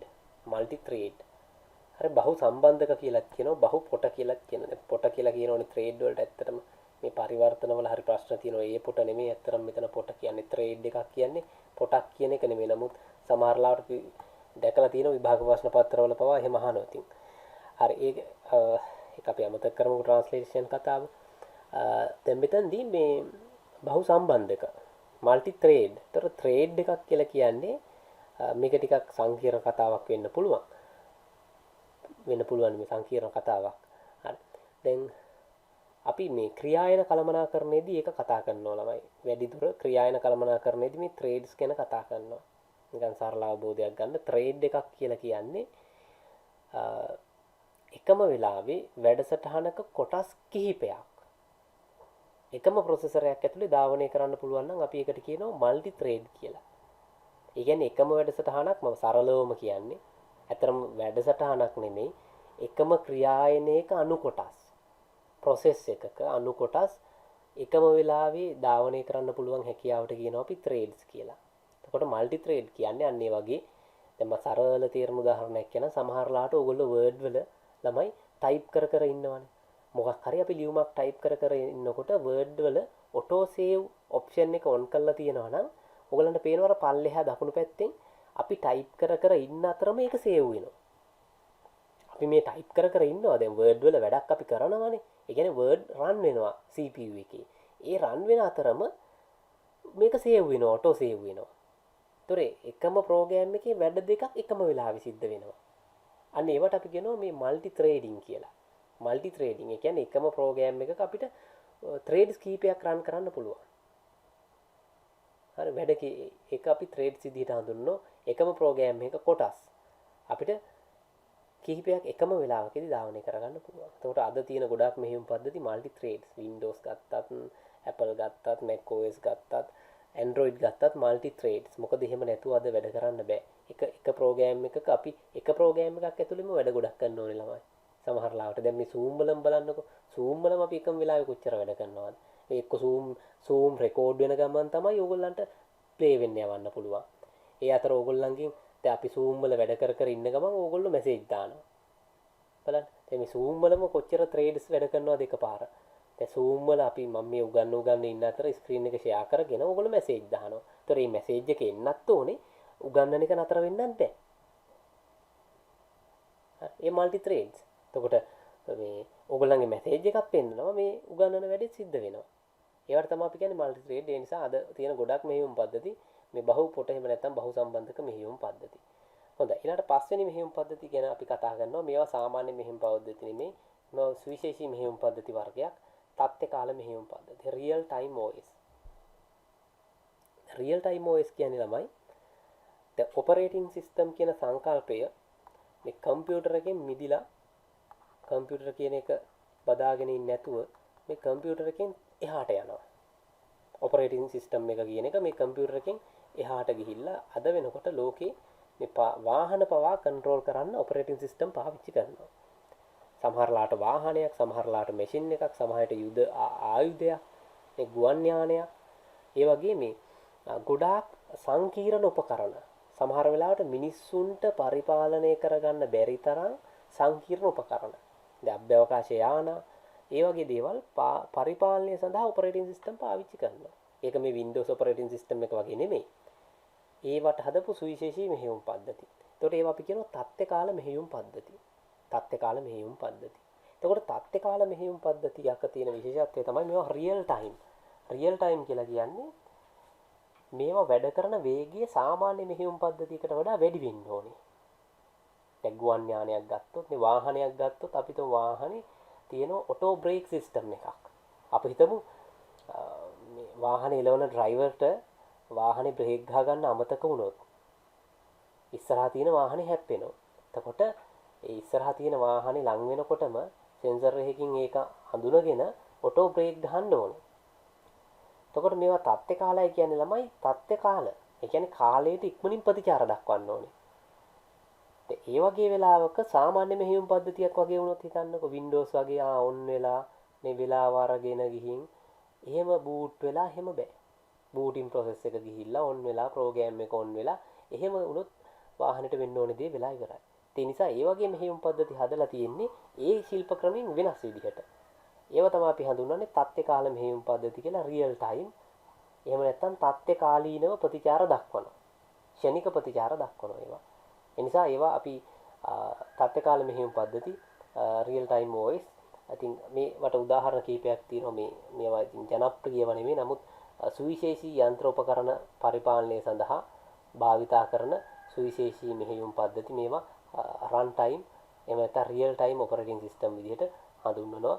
ලෝකේ ගොඩාක් අවස්ථාවලදී මේවද වාහනවලදී, යුද ගුවන් යානාවලදී, යුද ආයුධවලදී, විශේෂයෙන්ම අභ්‍යවකාශ යානාවලදී ඒවැ පරිපාලන කටයුතු සඳහා පාවිච්චියට ගන්න මෙහෙයුම් පද්ධති.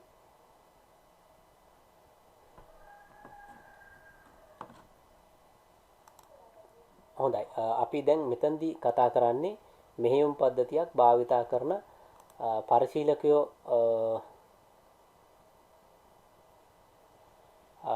පරිශීලකයෝ ප්‍රමාණය සහ ඒ මෙහෙයුම් පද්ධතිය තුළ භාවිතා කරන්න පුළුවන් කාර්ය අනුව වර්ගීකරණයක්.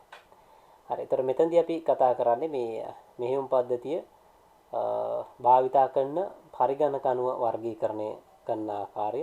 ඉතින් මෙතනදී අපිට මෙහෙයුම් පද්ධති වර්ගීකරණය කරන්න පුළුවන් පුජ්‍යලික පරිගණක මෙහෙයුම් පද්ධති කියලා.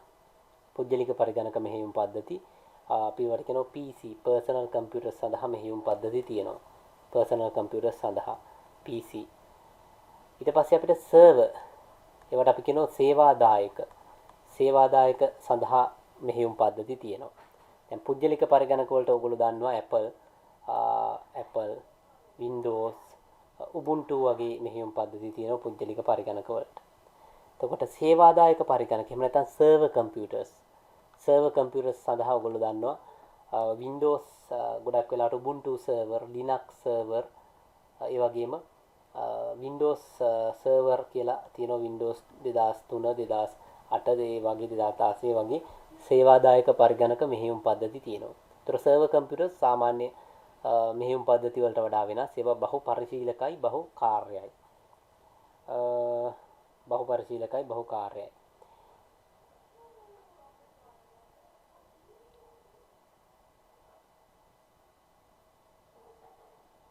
හරි. ඊළඟට මේ ජංගම දුරකථන මෙහෙයුම් පද්ධති. අපිට මෙහෙයුම් පද්ධති වර්ගීකරණය කරන්න පුළුවන් ජංගම දුරකථන විදිහටත්.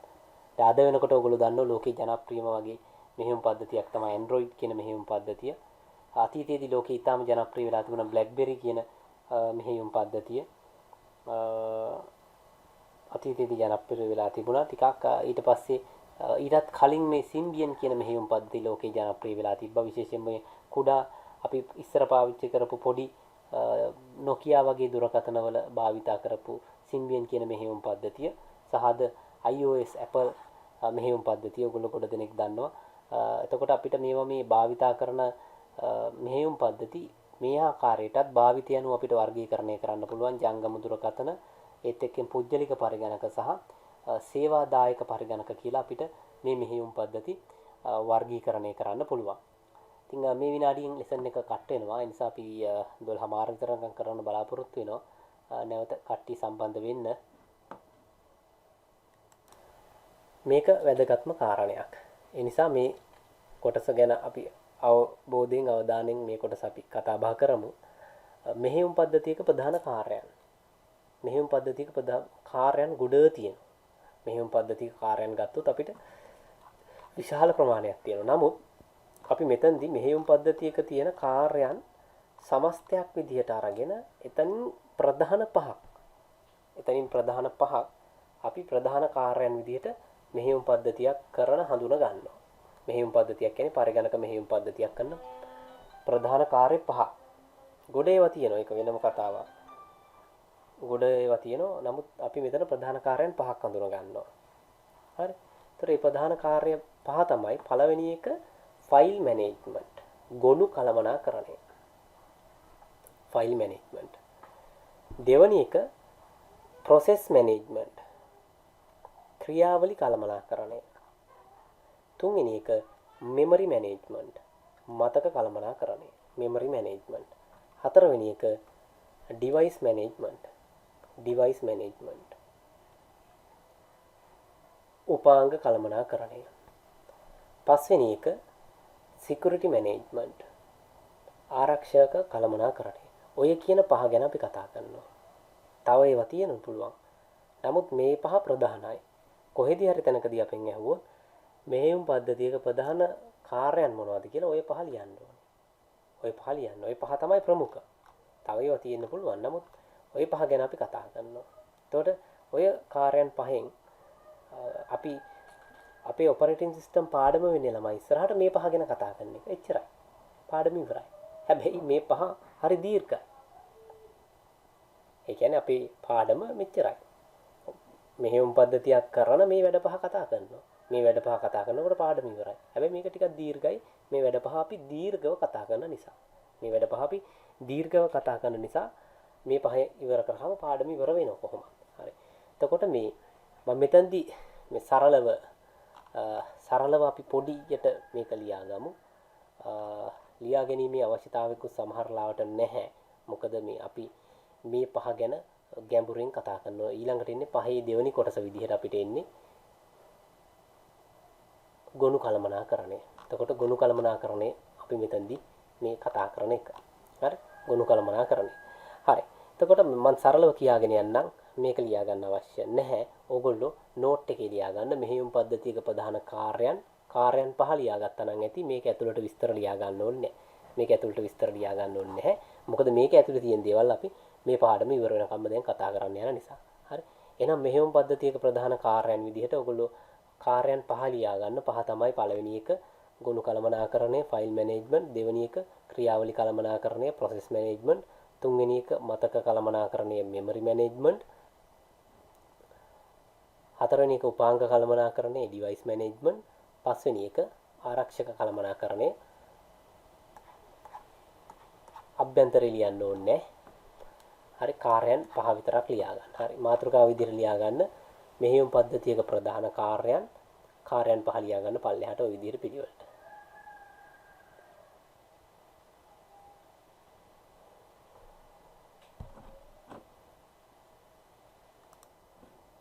හොඳයි. දැන් අපි මේ කොටසදී බලන්නේ මොකද්ද ෆයිල් එකක්.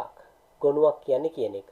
එතකොට මේ ෆයිල් කිව්වහම ඔයගොල්ලෝ ඕන කෙනෙක් දන්නවා සාමාන්‍ය ලෝකයේ තියෙන සංකල්පයක් තමයි මේ ෆයිල් එකක් කියන එක. ඉතින් මේ පරිගණකයේට මේ ෆයිල් කියන සංකල්පය එනකොට එහෙම නැත්නම් ගොනු කියන සංකල්පය එනකොට අපි දන්නවා පරිගණකය තුල විවිධ වර්ගවල ෆයිල්ස් තියෙනවා.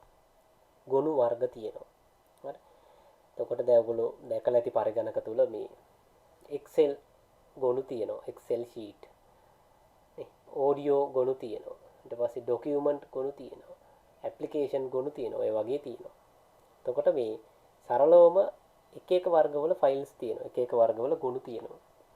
දැන් එතකොට මේ ගොනු ගැන අපි කතා කරනකොට ගොනුවක් කියන්නේ මොකක්ද කියන එක අපිට අවබෝධයක් තියෙන්න ඕනේ. ගොනුවක් කියන්නේ මොකක්ද? එතකොට පරිගණකයේ තුල දත්ත ගබඩා කරනකොට ඒ දත්ත ගබඩා කරනු ලබන කුඩාම ඒකකේ තමයි ළමයි ෆයිල් එක කියන්නේ. එහෙම නැත්නම් අපි කියනවා මේ පරිගණක ද්විතීක මතකයේ දත්ත ගබඩා කරනු ලබන කුඩාම ඒකකයට තමයි අපි ෆයිල් එකක් කියලා කියන්නේ. ගොනුවක්. ඔක තමයි ගොනුවක් කුමක්ද කියන එකට අපි නිර්වචනයේ විදිහට ලියාගන්නේ. ඒක හොඳටම ප්‍රමාණවත් අපිට. ගොනුවක් කියන කුමක්ද කියන එකට ඒ නිර්වචනය හොඳටම ප්‍රමාණවත්. පරිගණකයේ තුල දත්ත ගබඩා කරනු ලබන කුඩාම ඒකකේ. හරි.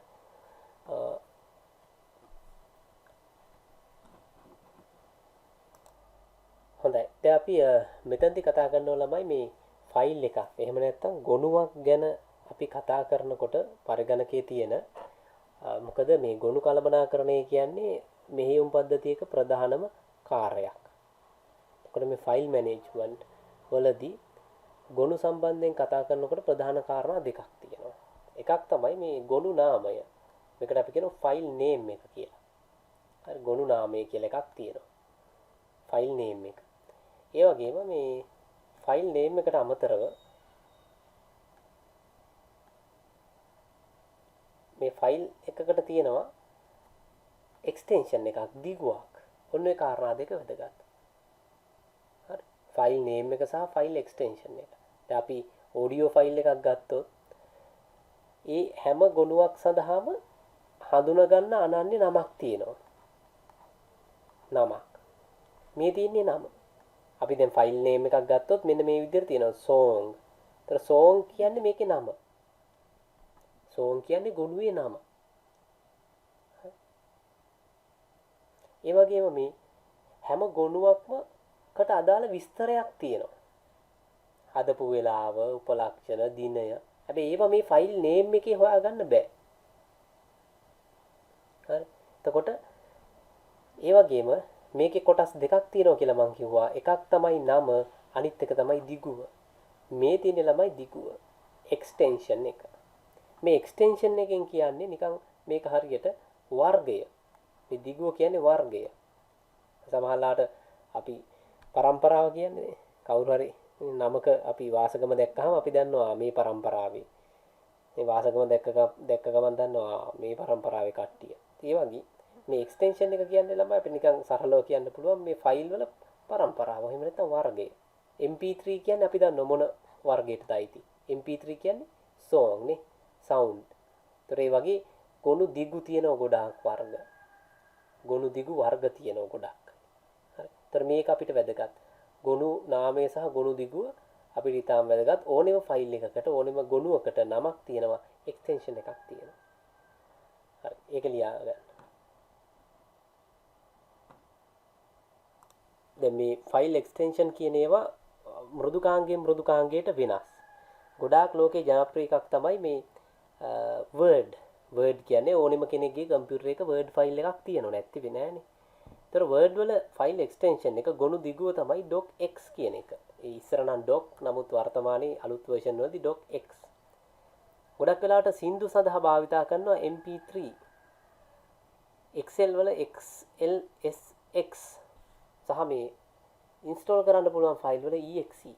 ඔය වගේ විවිධ වර්ගවල ගොනු තියෙනවා. ඔයගොල්ලෝ දන්නතර පින්තූර සඳහා ජනප්‍රියෙන් භාවිතා කරන ගොනු තියෙනවා. පින්තූර සඳහා ඉමේජ් සඳහා මම මෙතන ඒක අන්තර්ගත කරලා නැතුණාට ඒකත් ජනප්‍රිය ෆයිල් එක්ස්ටෙන්ෂන් තියෙනවා ඉමේජ් වලට. ඉමේජ් සඳහා ජනප්‍රිය ෆයිල් එක්ස්ටෙන්ෂන් මොනවද අපි ගත්තොත් ගොඩක් වෙලාවට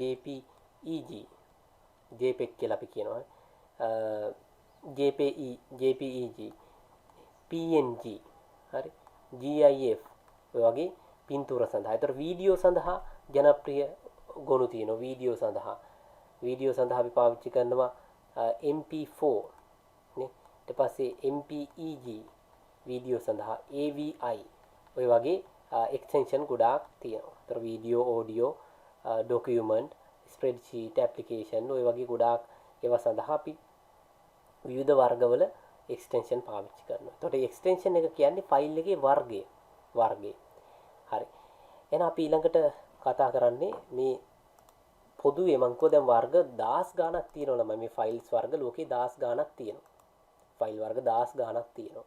හරි. ඒතර මේ දැන් මෙතනදිත් අපි කීපයක් කතා කරන්නේ ඇප්ලිකේෂන්, මේ ડોකියුමන්ට්, මේ ඔඩියෝ, වීඩියෝ, ඉමේජ් ඔය වගේ ෆයිල් එක්ස්ටෙන්ෂන් 10 ගාණක් තියෙනවා. නමුත් ඔය ඕනෑම ෆයිල් වර්ගයක් අපිට මූලික ගොනු වර්ග දෙකකට වෙන් කරන්න පුළුවන්. අපි ඒව හඳුන්වනවා ගොනු වර්ග කියලා. ගොනු වර්ගීකරණයේදී ගොනු වර්ග දෙකයි තියෙනවා.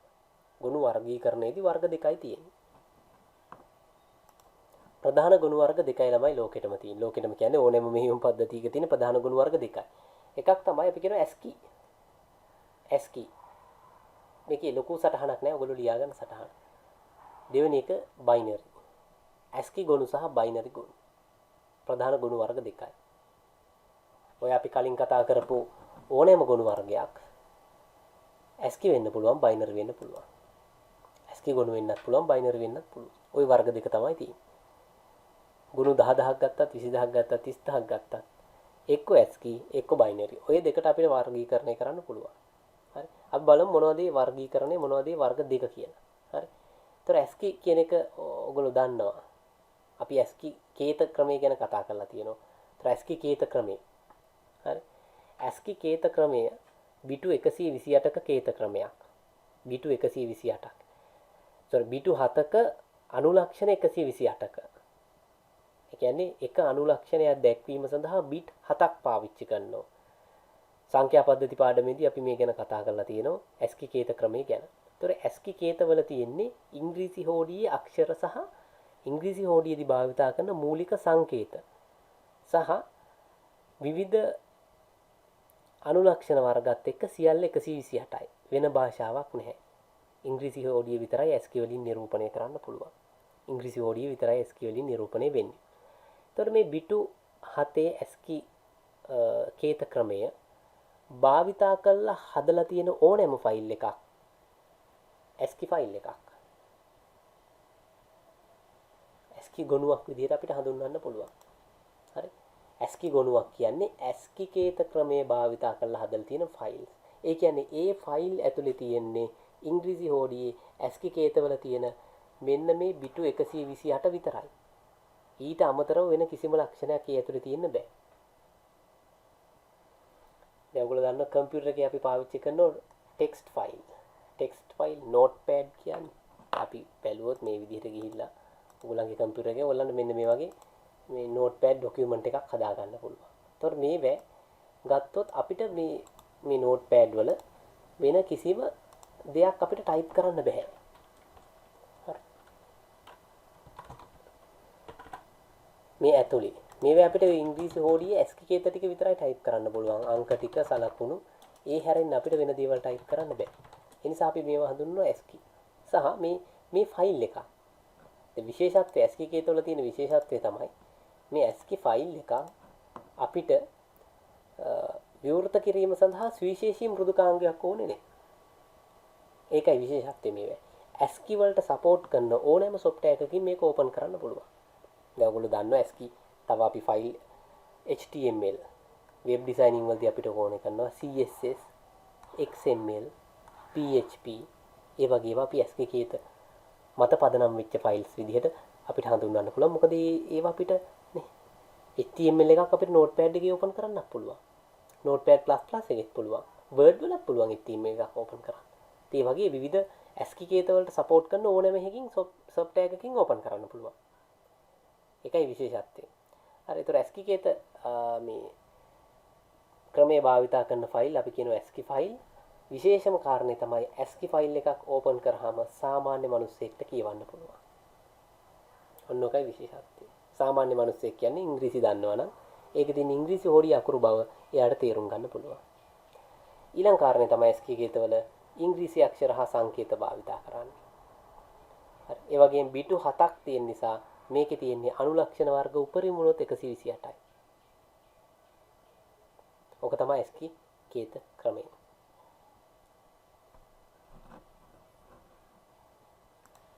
හරි. හොඳයි. දැන් අපි මෙතනදී කතා කරන්නේ බයිනරි ෆයිල් ගැන. එහෙම නැත්නම් ද්විමය ගොනු. මොකක්ද බයිනරි ෆයිල් එකක් කියන්නේ? අපි ASCII ෆයිල් ගැන කතා කරා. ASCII කියන්නේ ASCII කේත ක්‍රමයෙන් හදපු සාමාන්‍ය මිනිස්සුන්ට තේරුම් ගන්න පුළුවන් කියවපු ගමන් අභ්‍යන්තරේ බලා ගන්න පුළුවන් ෆයිල් එකක්. බයිනරි ෆයිල් කියන්නේ ඕකේ ප්‍රතිවිරුද්ධ පැත්ත. කියන්නේ අන්තර්ගතය සාමාන්‍ය මිනිස්සුන්ට තේරුම් ගන්න බෑ. මේකේ අන්තර්ගතයේ තේරුම් ගන්න විශේෂ පරිගණක වැඩසටහනක් ඕනේ. එහෙම නැත්නම් දෘඩාංගයක් ඕනේ. දැන් උදාහරණයක් විදිහට MP3 ෆයිල් එකක් ඕපන් කළා අපිට ඒක ඇතුලේ කෝඩින්ග්ස් තියෙන විදිහ බලන්න බෑ. හැබැයි HTML ෆයිල් එකක් ඕපන් කළා ඒක ඇතුලේ කෝඩින් තියෙන විදිහ බලන්නත් පුළුවන්. ඒක ප්‍රීවිව් වෙන විදිහ බලන්නත් පුළුවන්. ඒකයි ASCII කේතවල තියෙන විශේෂත්වය. හැබැයි ඔඩියෝ ෆයිල් එකක ඔය දෙකම කරන්න බෑ. අපිට පුළුවන් ඒකේ අවුට්පුට් එක ගන්න විතරයි. ඒකේ ඇතුලේ මොනවද තියෙන්නේ? ඇතුලේ තියෙන කෝඩ්ස් මොනවද කියලා අපිට බලන්න හැකියාවක් නැහැ. හරි. එතකොට එක්කෝ ඒකට වෙනම software එකක් ඕනේ. එහෙම නැත්නම් hardware device එකක් ඕනේ. හරි. ඒතර ඒවා දෘඩාංග මත හෝ මෘදුකාංග මත තමයි බැඳිලා තියෙන්නේ. දෘඩාංග හෝ මෘදුකාංග මත බැඳිලා තියෙනවා. බාහිරින් අපිට බලලා අවබෝධ කරගන්න බෑ. AVI ෆයිල්, AVI කියන්නේ video, JPG, MP3, Word. Word open කරන්න අපිට Word software එකම ඕනේ. අපිට එහෙම නැතුව open කරන්න විදිහක් නැහැ. හරි. ඒවට අපි කියනවා බයිනරි ෆයිල් කියලා. ඒවා සුවිශේෂී ෆයිල්, සුවිශේෂී මෘදුකාංග හෝ දෘඩාංග ඕනේ. දැන් MP3 ෆයිල් එකක් මෘදුකාංගයෙන් open කරන්න බැරුණා සමහරට MP3 player එක කරන්න වෙනවා. ඒක දෘඩාංගයක් නේ.